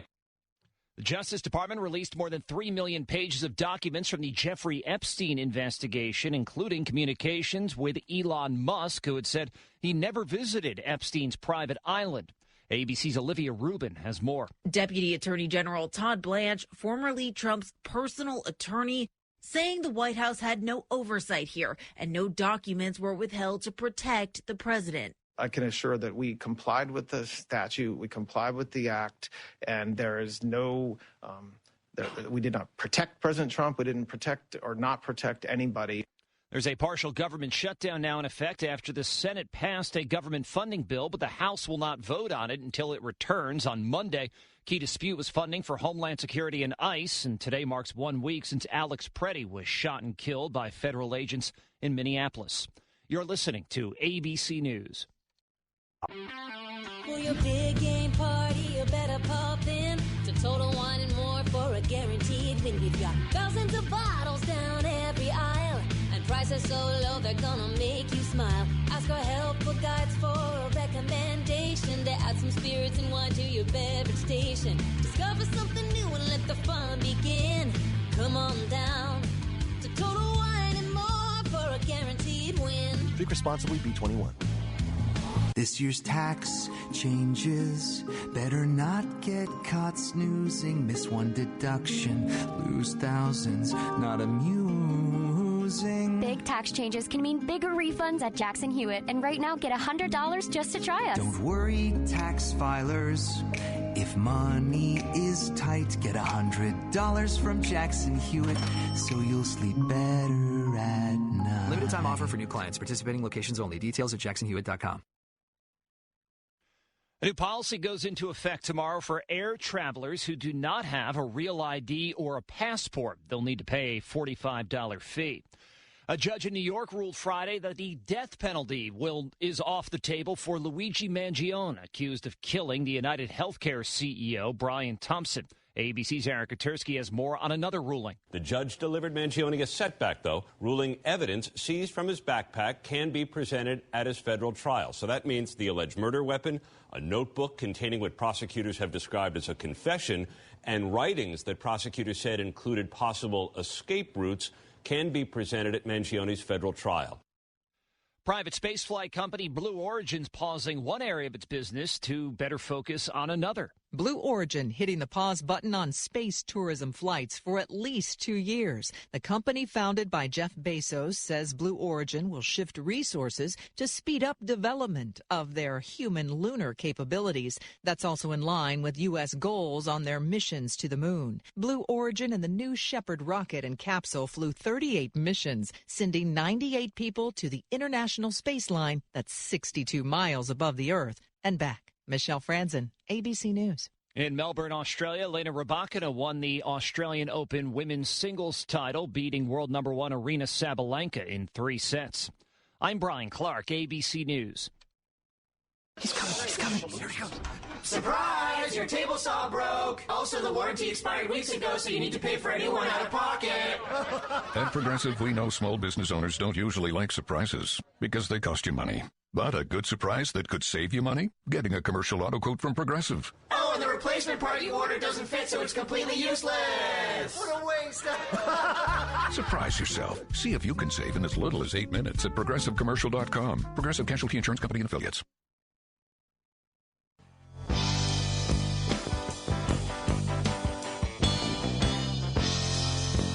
Welcome to Straight Talk and Retirement. Your no-hype source for financial advice and making informed choices about your retirement planning. Get on the phone to talk today at 314-931-5877 or text your question to 84126. The opinions voiced in this show are for general information only and are not intended to provide specific advice or recommendations for any individual. To determine which investments may be appropriate for you, consult with your attorney, accountant, and financial advisor or tax advisor prior to investing. Securities offered through LPL Financial, member FINRA SIPC. Investment advice offered through Private Advisor Group, a registered investment advisor. Private Advisor Group and JBL Financial Services, Inc. are separate entities from LPL Financial. Now, here are your retirement coaches, Jeff and Aaron Lapidus. Well, welcome back, everyone, to hour number 2 of Straight Talk on Retirement. We are here to answer your calls and texts at 314-931-5877 or 84126 on the text line. We only made it about halfway through our conversation about Joe and Sally at the end of the last hour. We got a couple of texts on deck. So, Dad, do you want to continue on with the art of Joe and Sally? Absolutely. Once we've done the science and we really understand our numbers very well, what we need to then do is move on to the art piece. And in that, what we're doing is creating a well-diversified portfolio based on their risk tolerance to determine the income and the capital needed when they need it. We want to make sure we can deliver that in the amount that they need at the time that they need it. And we also visit with them often. Most of our clients we're visiting physically 2 to 4 times per year to keep current with their life, because we know life changes very quickly, and also their spending habits. So we want to prepare for both things expected and the unexpected. And as I like to say, we watch their money every single day to make sure they're staying on track. And that's why they call us the retirement coaches. That's right. So, as always, it's always most important to determine your income needs prior to what you are invested in. I think this is another great example of one of the other adages that, Dad, you like to say, which is everything that we discuss that is financial based is the products are just the tools to get us to where we want to go. So an individual investment, mutual fund, an ETF fund, an annuity, all of a donor advised fund, all of these things are tools to get us to where we want to go. They are not the solutions to our questions. I was a real hit at our last conference when I reminded the lecturer that the product was never the solution. Yes, I'm sure the seller of product was super excited when you jumped in with that commentary. Thank you, Mr. Markham. You can see your way out. Exactly. Making friends and influencing people everywhere he goes. That's my son-in-law. Trained me well. Oh, no. Why don't we get to, this is a great text question that we have on deck. We've got a lot of tax questions this time of year. Yeah, absolutely. And our next texter writes, I am 54. My wife is 59. We make $150,000 apiece and file jointly. Is there any way for me to contribute to a Roth IRA? Yes, if you have a Roth component of your retirement plan through your employer. So if you and your wife are currently have 401ks through your employer, if they have a Roth component, you would be able to contribute there. Two nice things about that. No income limitations on 401k Roth contributions. Beautiful. And you get the higher contribution limit, which was over $23,000, I think. and plus the catch-up because they're both over 50. So you get to contribute significantly more. But unfortunately, with a joint income of $300,000, the Roth contributions completely phase out at $252,000 of income married filing jointly, so you wouldn't be eligible for an individual Roth account. But if you have access through your employer, you don't have to worry about income limitations. So sorry. Or great opportunity. That's the tax law. Right. Maybe that'll be one of the laws they adjust. Oh no, I don't know if they'll adjust that one because this one's about getting their tax dollars, Or yeah. No, Nanette. I would agree with that one.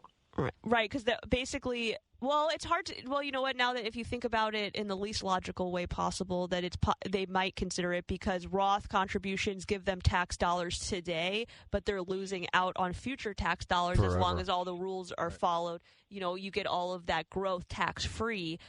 So maybe it's a money now versus money later kind of situation, but seems unlikely. All Very right. good. And we've got one more text before we get into some more of our topics for the day. And our next texter writes, my husband is 56 and has a variable annuity in his traditional IRA that he put in $38,000 back in 1993. It is now worth $179,000. If he annuitizes and it passes away, there is no death, and he passes away, there is no death benefit. If he just keeps it without annuitizing and passes away, there's a $150,000 death benefit. If we cash out of the annuity, what would be the good thing to do with those funds inside of his traditional IRA? Great question. Certainly, it's an interesting question, and what I would suggest here is that maybe we don't have to throw the baby out with the bathwater on this. Ooh. A variable annuity, just like any other annuity contract, will have what's called a withdrawal privilege. So you could begin to make withdrawals from that contract, not surrender it, and not annuitize it, which is basically handing it back to the insurance company for a guaranteed monthly income. You could make withdrawals, or for like we do with many of our clients' annuity contracts, in some cases what we're doing is we're making those withdrawals and doing a direct transfer from to their IRA account so that there isn't a taxable situation. So if you'd like to uncouple yourself over a period of time from an annuity contract, that's certainly something you can do.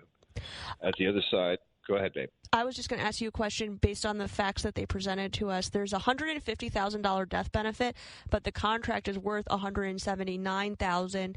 So would you consider making withdrawals up to about the $150,000? Or would you suggest drawing it down and you'll still have that $150,000 death benefit? I certainly wouldn't give the insurance company money back, and that's really what happens if you were to surrender the contract. Mm-hmm. But making withdrawals should certainly keep that death benefit in place. Not a bad thing. I would also say probably would this be based on the terms of the contract, how much they have to maintain in the account in order to maintain the death benefit?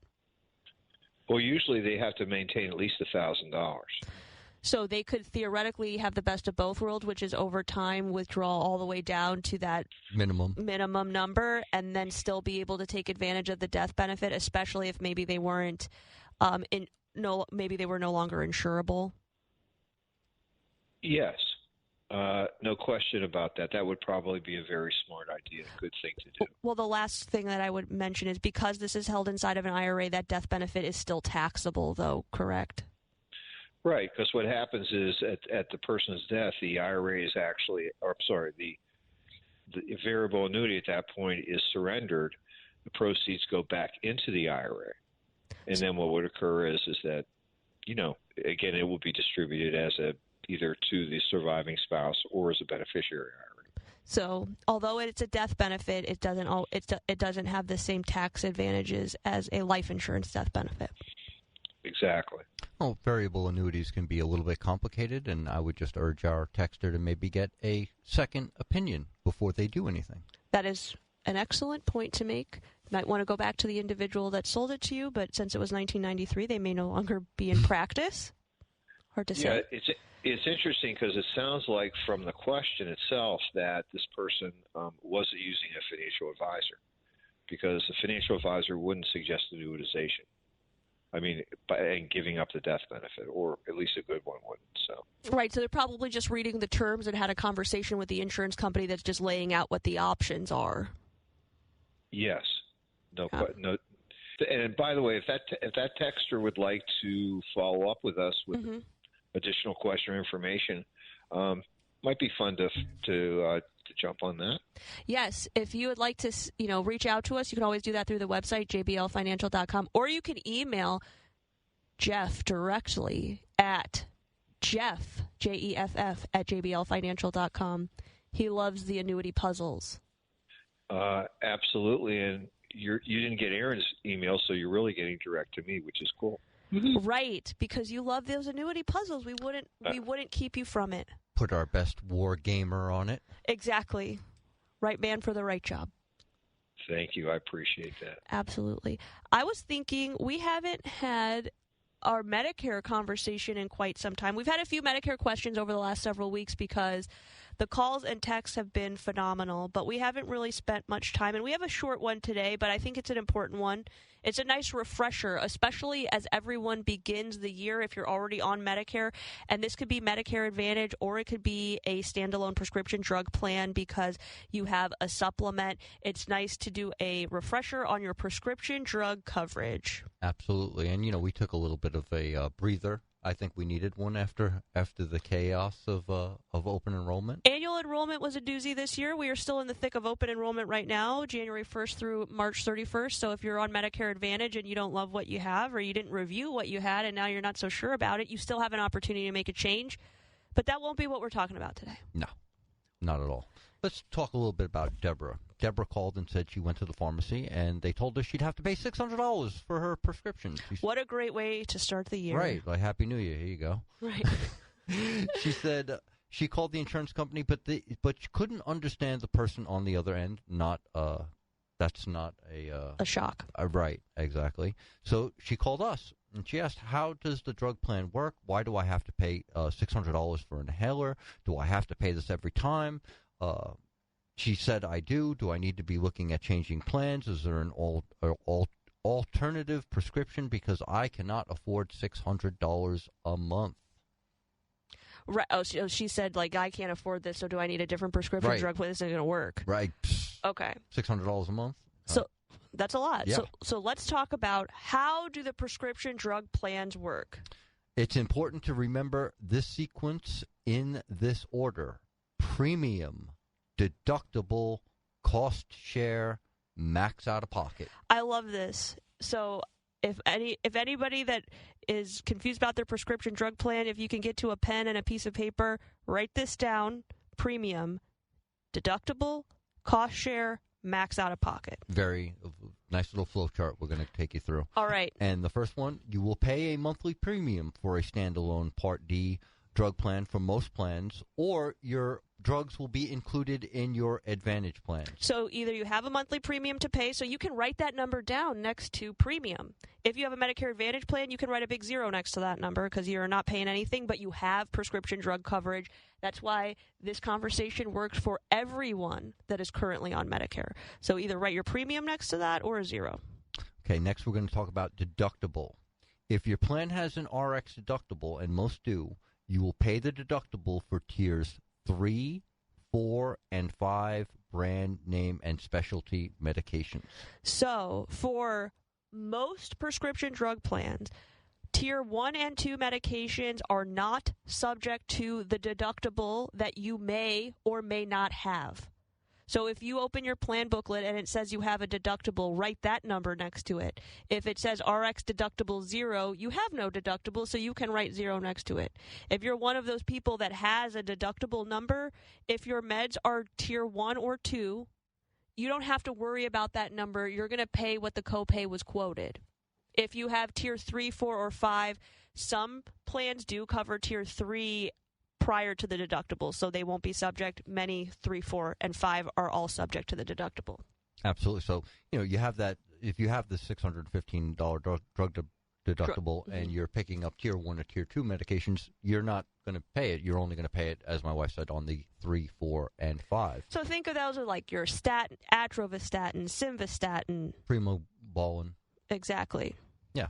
But if you pick up tier 3 medications like Anavar or Brintilla or injections. Eliquis. Mm-hmm. Eliquis is a tier 3 or 4 depending upon the situation.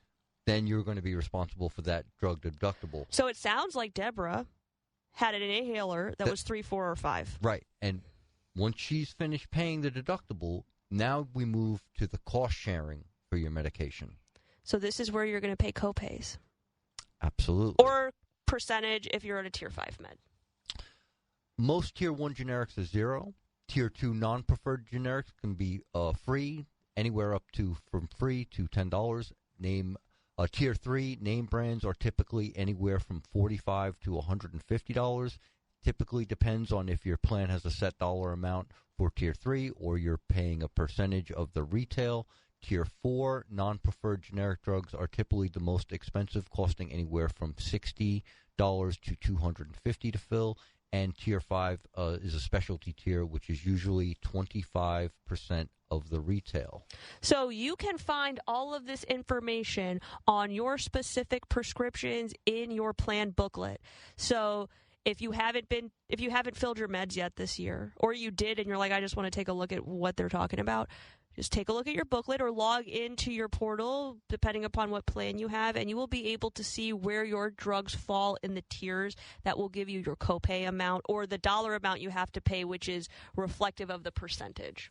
You cost share up to $2,100. After that, the plan picks up 100% of the cost, and that's because on the deductible side of your drugs, you have a max out-of-pocket of $2,100, provided that the drugs you're taking are on the insurance company's formulary. Right. So everything that has a copay is on the formulary. So as you are spending money, either deductible or through copays or through their co-insurance, you are chipping away at that $2,100. Once you hit the $2,100, you are done for the rest of the year. That's why I love this hierarchy, or that's why I love this sequence, which is premium. You pay that every month, so theoretically you pay that first. Yep, deductible. Before you ever even take your meds, you pay that first. Then deductible. If you're subject to it, you pay that second. It's the first time you pick up your meds, most likely.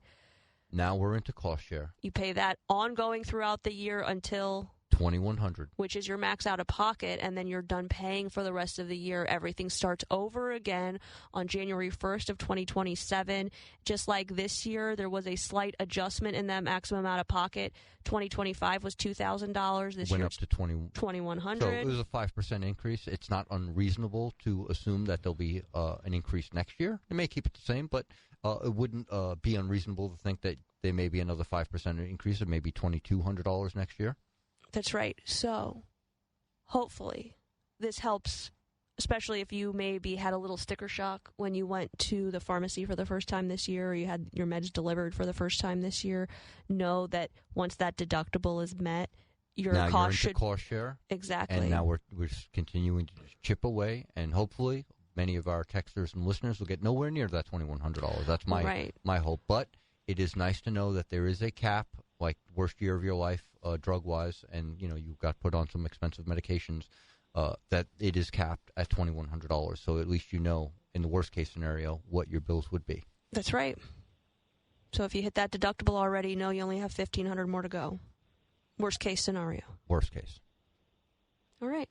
With that, why don't we take our first break of this hour? We'll do it a little early. When we come back, we'll be here to answer those calls and texts that we know you have for us. 314-931-5877 or 84126 from the text line.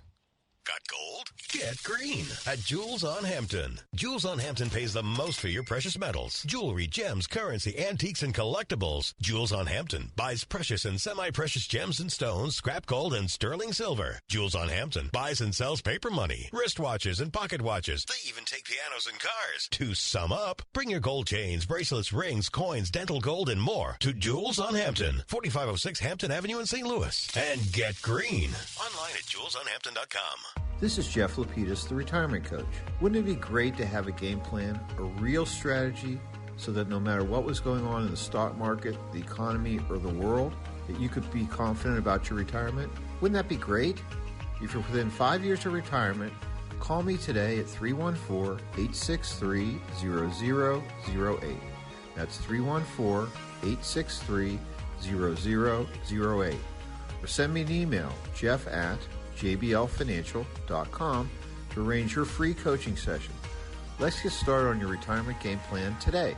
You've had all these great ideas about what to do with your outside space.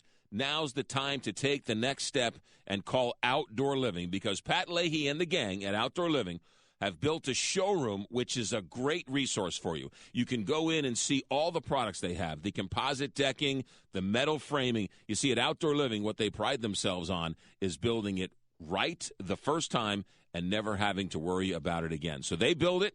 You can enjoy it for the rest of your life. Outdoor Living, their showroom on Big Bend and I-44 in Kirkwood, is a great resource for you. You can go and see all the different ways and all the different things they can do. Then they'll come out, they'll do a site visit, and in just a few short weeks, you will have the dream deck, fence, gazebo, pergola, whatever it may be. Outdoor Living, right there in Big Bend and I-44 in Kirkwood. 314-966-3325 or OutdoorLivingInc.com. Check out the showroom and take that next step. You'll love it. Outdoor Living or OutdoorLivingInc.com. For all of your travel needs, you go to the best travel agency in the world. Granted, I'm a little biased.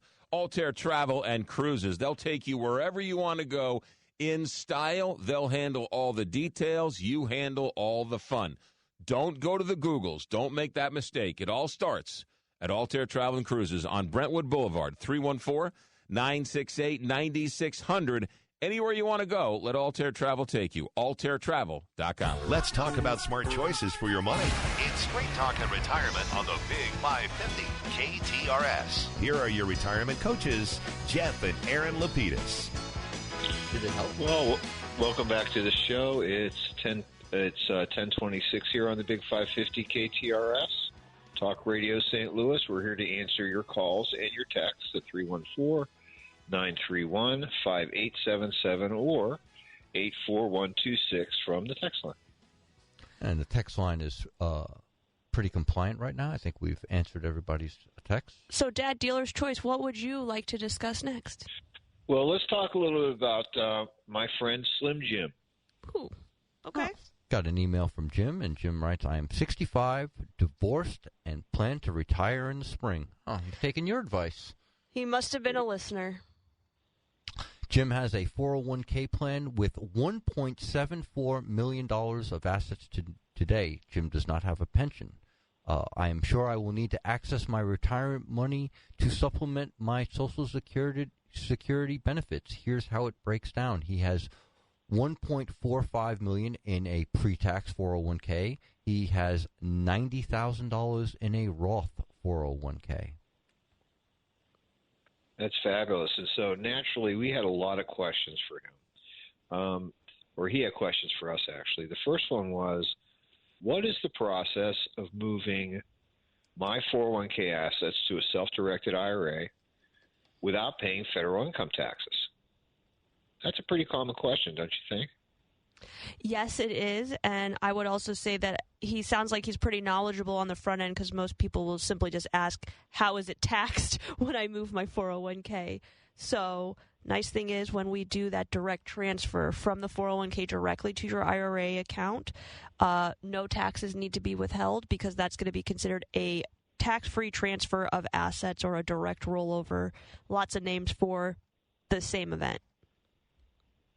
His next question was, how are pre-tax and after-tax contributions treated when he begins to make his withdrawals differently? So, go ahead, Dad. Well, I was just going to say that, again, with pre-tax contributions, these are basically going to be fully taxable to you, as well as any of the interest that was accumulated on those. Any after-tax contributions can go one of two ways. They can either be sent back to you, and since they're an after-tax contribution, you're not going to pay taxes on it. Or in many cases, many of our clients are directing these to a Roth IRA.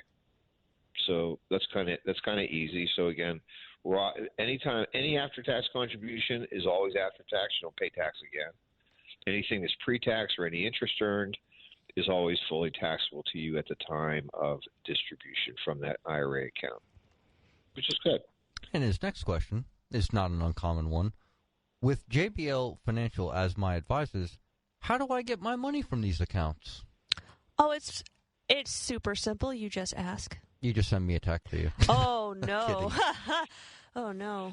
No, this show can never be aired again. No, anyway, so the way that we operate is, we'll talk about if we need to begin monthly income, when that needs to begin, and we can set up an electronic link directly from your bank account of choosing to your investment account with us. We can send that out to you every single month, the numerical day that you'd like to receive it. We withhold those taxes for you if you're in Missouri. We also withhold state. If you are in Illinois, just federal. So then that way you do not have to worry about paying estimated withholdings or any penalties at the end of the year. We can also set it up for what's called on demand, which means you give us a call. We need verbal authorization for this, not just a phone call, not just an email or a text, anything like that.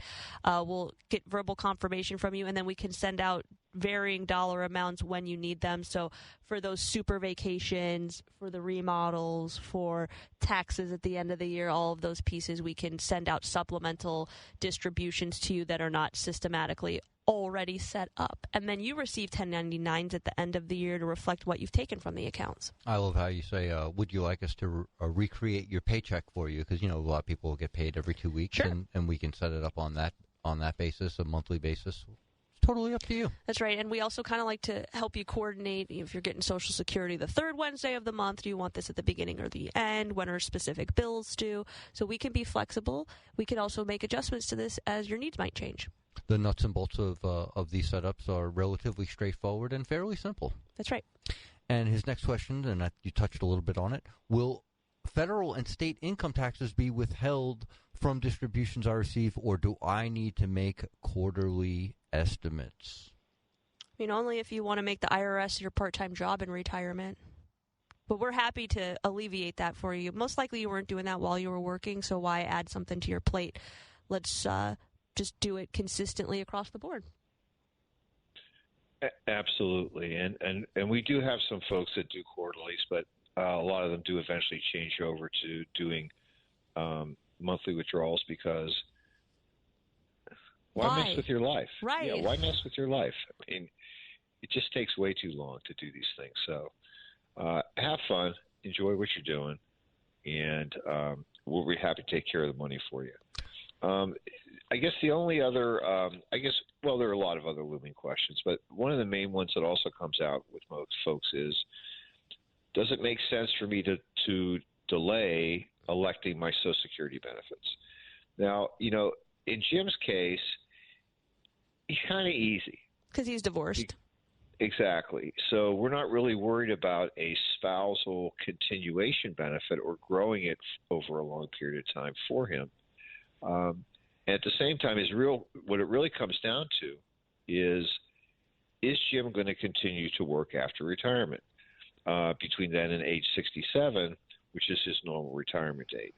If he would, there are income limitations, and if he's earning, I believe, in the year of 66, if he's earning over $22,000, some number, he's going to get dinged. What's the number? The last year, Rob, what's the exact number?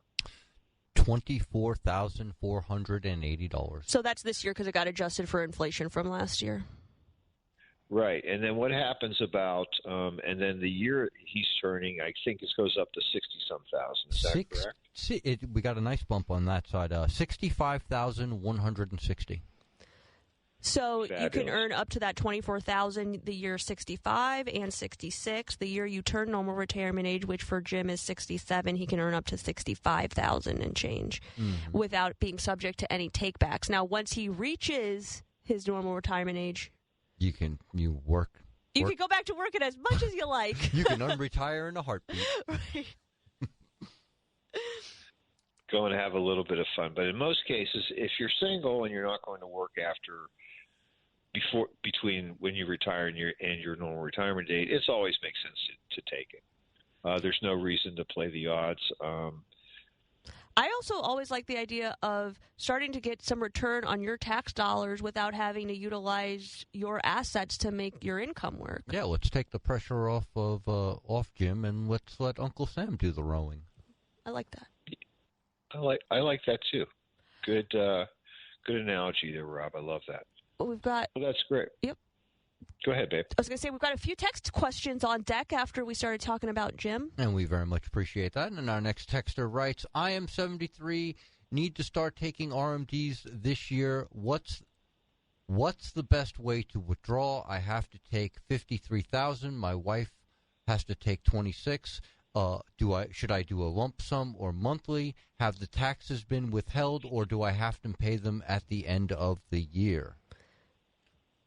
So this is a great question. We've kind of touched on it generally, but it sounds like from the way that our texter is writing that maybe they're not taking monthly distributions from these from their retirement accounts if they're considering how do we take these these RMD totals that they know they have. Do we take them monthly? Do we take them annually? Do we have to pay taxes? It sounds like they haven't had to touch their retirement money.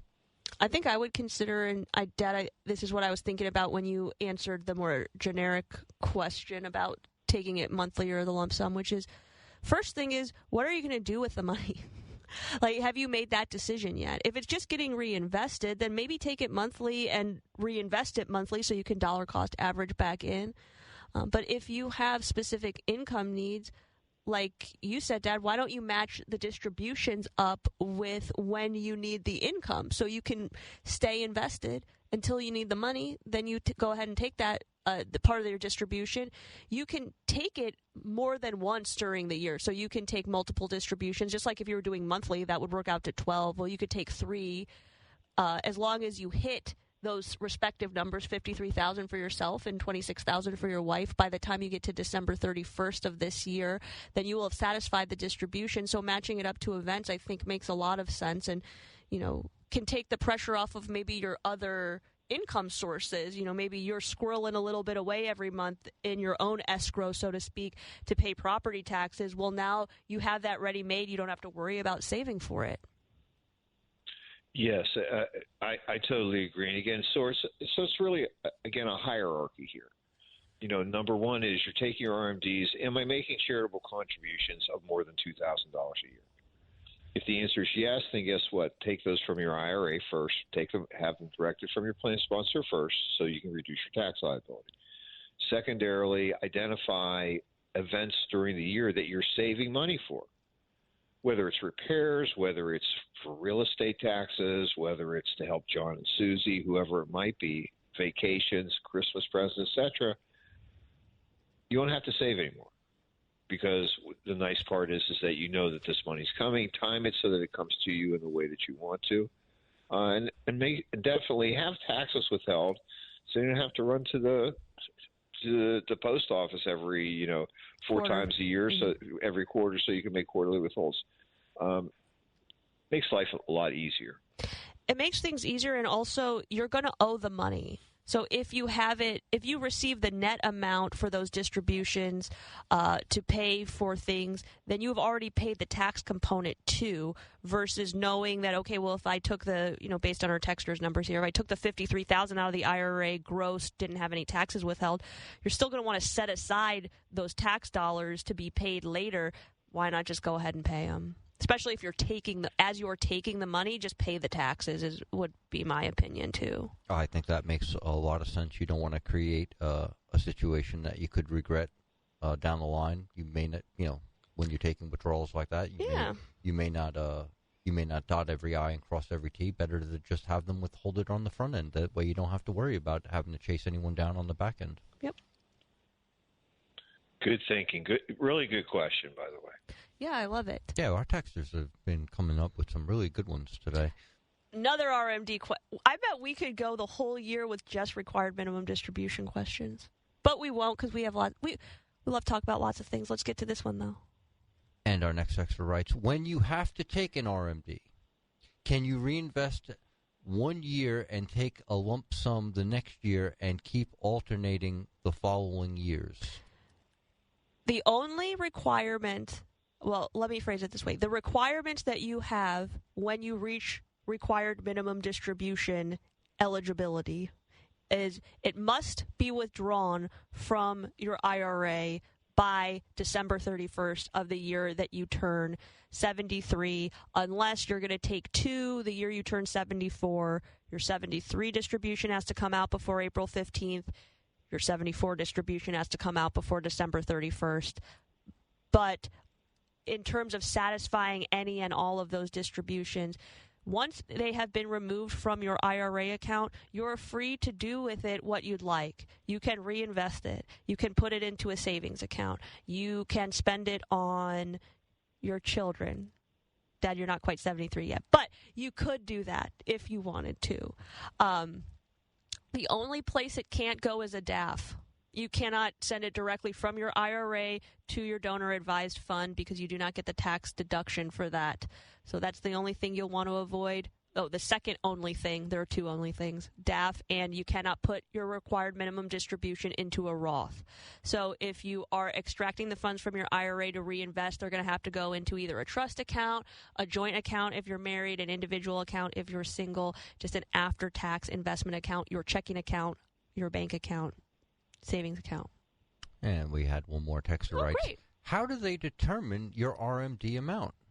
Well, the year you turn 73, that would be based on the account value ending December 31st, the year you were 72. So for those people that were 72 last year that are turning 73 this year and have to take a required minimum distribution, they say, well, how do they determine the amount from which I have to take? Well, they go back and they look at what the account was on December 31st. And then they apply that. They apply their formula, which is going to be slightly under 4%, and that's going to be how they arrive at that total. For 73.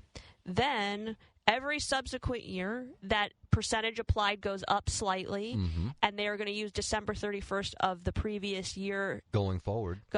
So, for example, if this is their first year taking your RMD, December 31st of last year is going to be how they determine this year's number.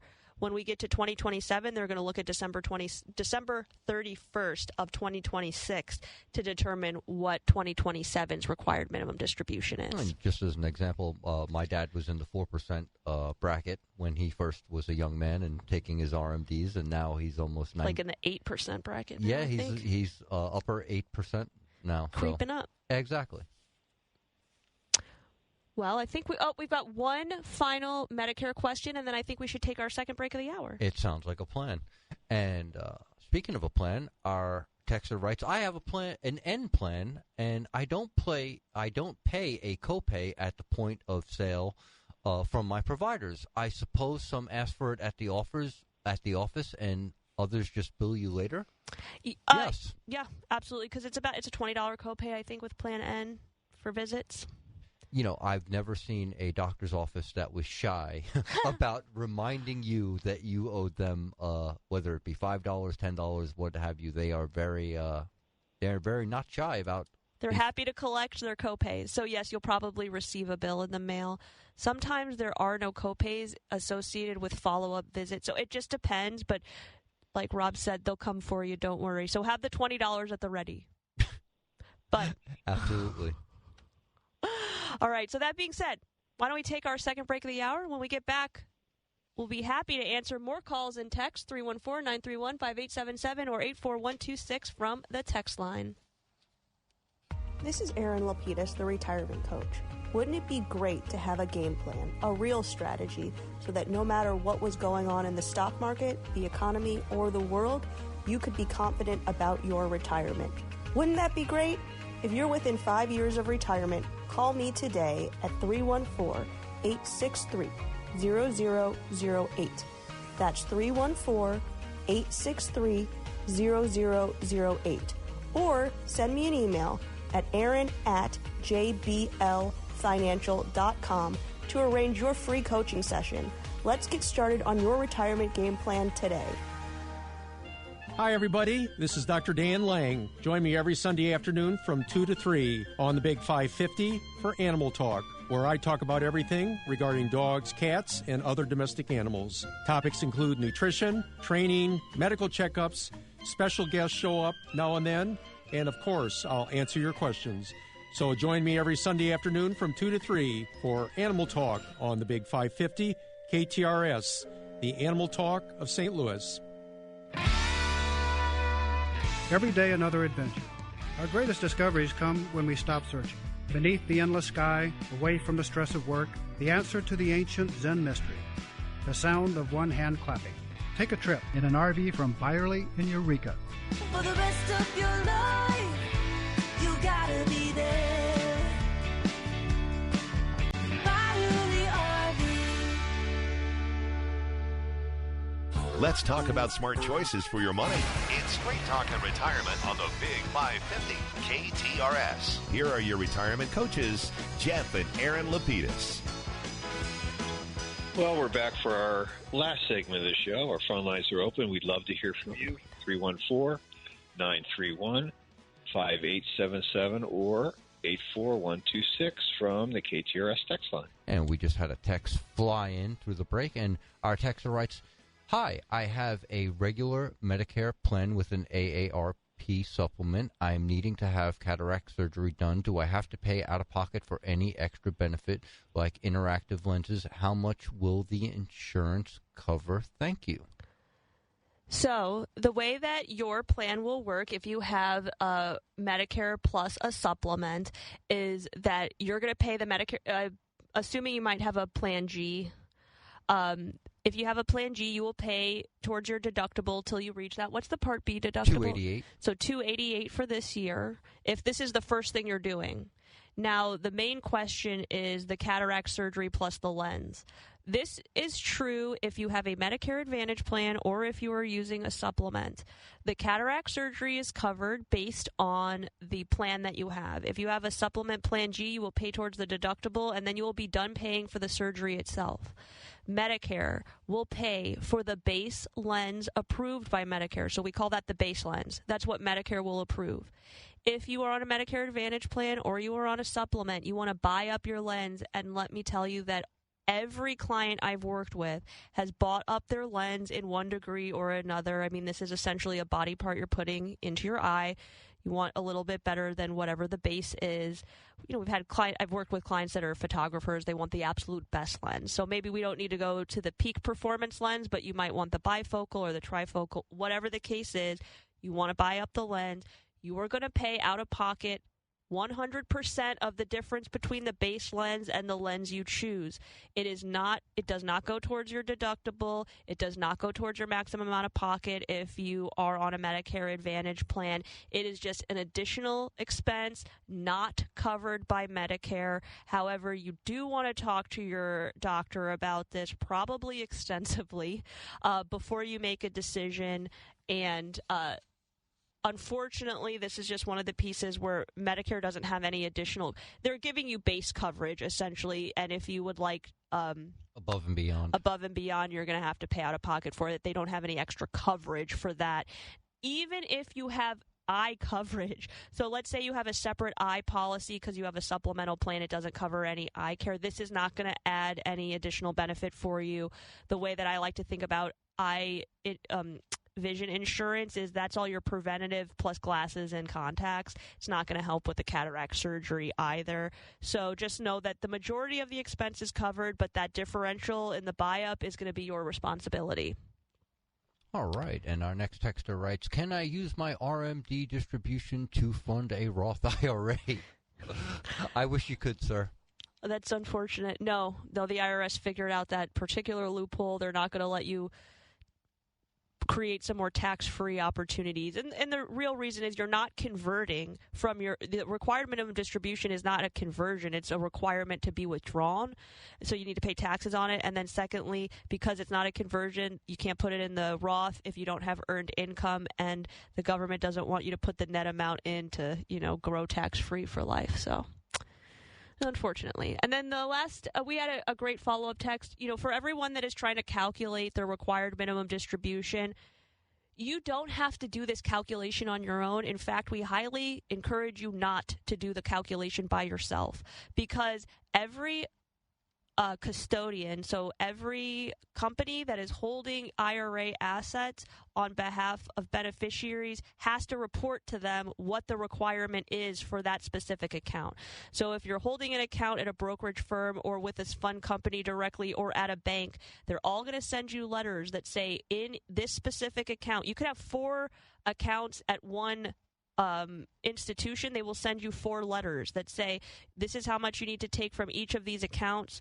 You can total those up together and pull from any account that you'd like or any proportion that you'd like. You just have to hit that final number. But the custodians calculate the number and they report that number to the IRS. So you want, just like a 1099, where you get a copy and the IRS gets a copy, when you file your return, they match up the copy they received with what you have taken to determine if you did it correctly. Same thing with your RMD. The custodian sends it. This is how much this individual needs to take from their IRAs this year. You get a copy of that too. You want those numbers to match when you file. So you don't even want to be off by a penny. I mean, being off by a penny, you'll owe a teeny tiny penalty, but why? No need to have the IRS looking at your return any more than looks like they did a great job moving on to next year. So. All right.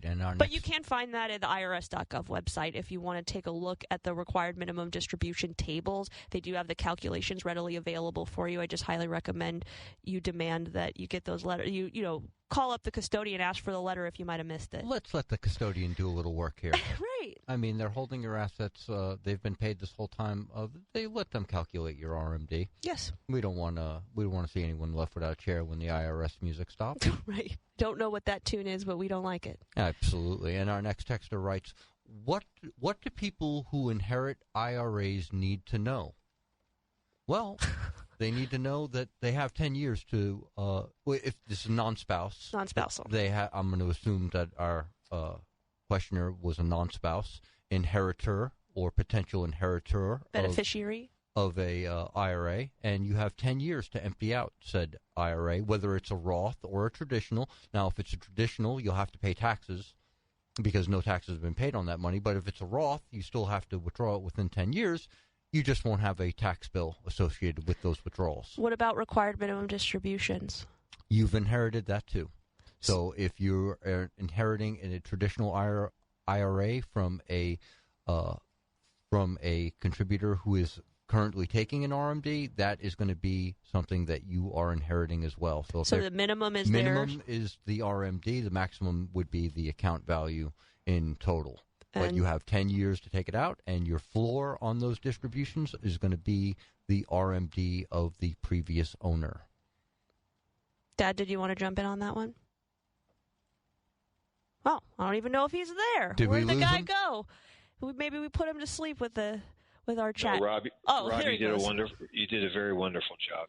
Nothing to add there. Thank you. We thought you'd cut out early in the beautiful Florida sunshine. He's like, I don't need this. I'm going to golf. Well, I've got that in about an hour, but actually it's a little cooler here today. It's like running right now 60 degrees, and it's overcast and rained a little bit this morning. Oh, the indignity of it. I think collectively that's what we all thought. No, not only all of us here in the studio, but all of us listening. Okay, it's so 8 degrees. We're going to have to sing like it was sad, so sad, or something like that. Okay. Oh, the Titanic song. I'm sure that would be the last thing everyone wanted to hear me sing. Beautiful. Oh, my goodness. That's funny. So we've got about 7 minutes left of the show. We got any more text questions to get to? And one just ran right in. How long does a typical coaching session last? Well, I mean, that depends entirely on how much you bring us. And who you see. And is it your first time in? Is it, are we doing a review? I mean, if it's a first appointment, it could go... About an hour and a half? An hour and a half. It could even, depending on, how many irons you have in the fire, it could go even a little bit longer than that. It all depends on what you've brought and how much we have to discuss. And don't worry, we have snacks and coffee at the office, so we don't hold you hostage without treats. I like to tell people whenever we're leaving an appointment, please take with both hands. Please do. That's right. That's great stuff. Very good. So I guess are we going to move on to, we're moving away from text questions at this point? We are moving away from, we've exhausted our text questions, so why don't we get into some questions that our listeners should ask before you invest in inheritance? Perfect. Well, great. So, we had a situation recently with a gal named Paula. Her mom had recently passed away. She inherited about $100,000 in maturing certificates of deposit. She mentioned to us that she was retired, and she didn't currently need any of this money to either fill up her emergency fund, or she didn't really need it for current spending. So that being the case, we had to go further and ask her a few questions so that we get our hands a little bit more around what her short-term and long-term goals were. Right, Rob?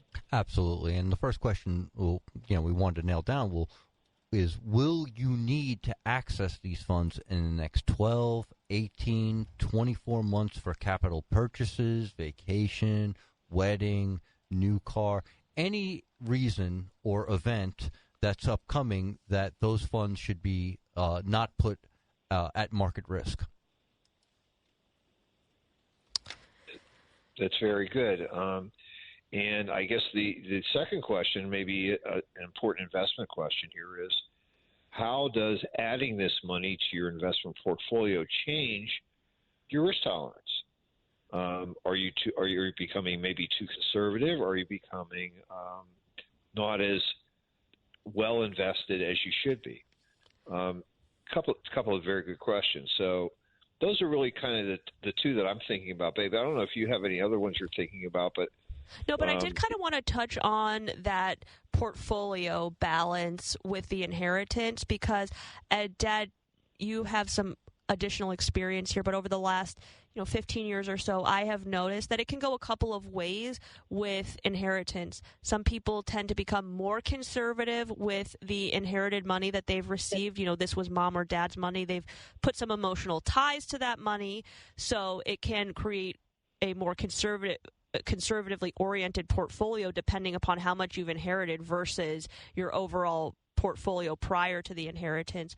Or secondly, I've seen people I've definitely seen, unfortunately, we've seen, kids of our clients maybe take it all and... Time for that truck. Exactly. Grab the money and go. Or they just they may feel a little bit more, they may feel that they can take on a little bit more risk now that they've added to their portfolio value. Well, and Paula's case, $100,000 is not a insignificant amount of money. And say she had a portfolio of like $500,000, that's another 20%. So, right. It's not unreasonable to say, well, I'm going to be a little bit more aggressive with this influx of cash because I'm doing fine and on the other side of my portfolio. So this was found money in essence. So I'm going to be a little bit more aggressive, or I'm going to invest it for the next generation. The email doesn't say if Paula has any kids, but maybe she's like, I'm going to set aside this $100,000 to grow for the grandkids. Could be. Very good question. So what if Paula was 10 years younger at this point and still actively at work? How would that change your recommendations to her? Well, if she's actively at work, we may suggest we would want to find out, well, how much is she contributing to her 401k plan? And can we turn that temperature up? And being we have this influx of cash from mom, perhaps, we can't import the money that mom left her into her 401k. This is a way of indirectly doing such a thing. That's good. And I guess my question also would be for her is her current employer actually offering her a Roth 401k option? That might not be a bad deal for her, would it? No, not at all.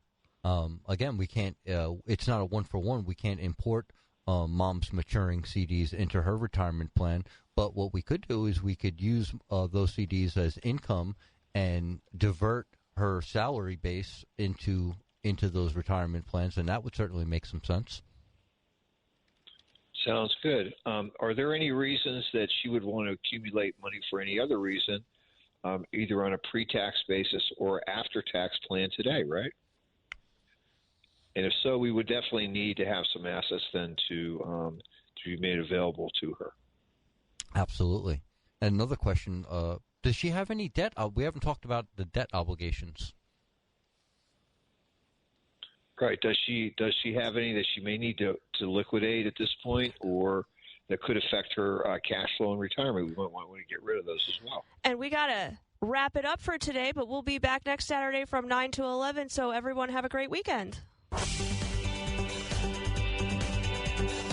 The opinions voiced in this show are for general information only and are not intended to provide specific advice or recommendations for any individual. To determine which investments may be appropriate for you, consult with your attorney, accountant, and financial advisor or tax advisor prior to investing. Securities offered through LPL Financial, member FINRA SIPC. Investment advice offered through Private Advisor Group, a registered investment advisor. Private Advisor Group and JBL Financial Services, Inc. are separate entities from LPL Financial.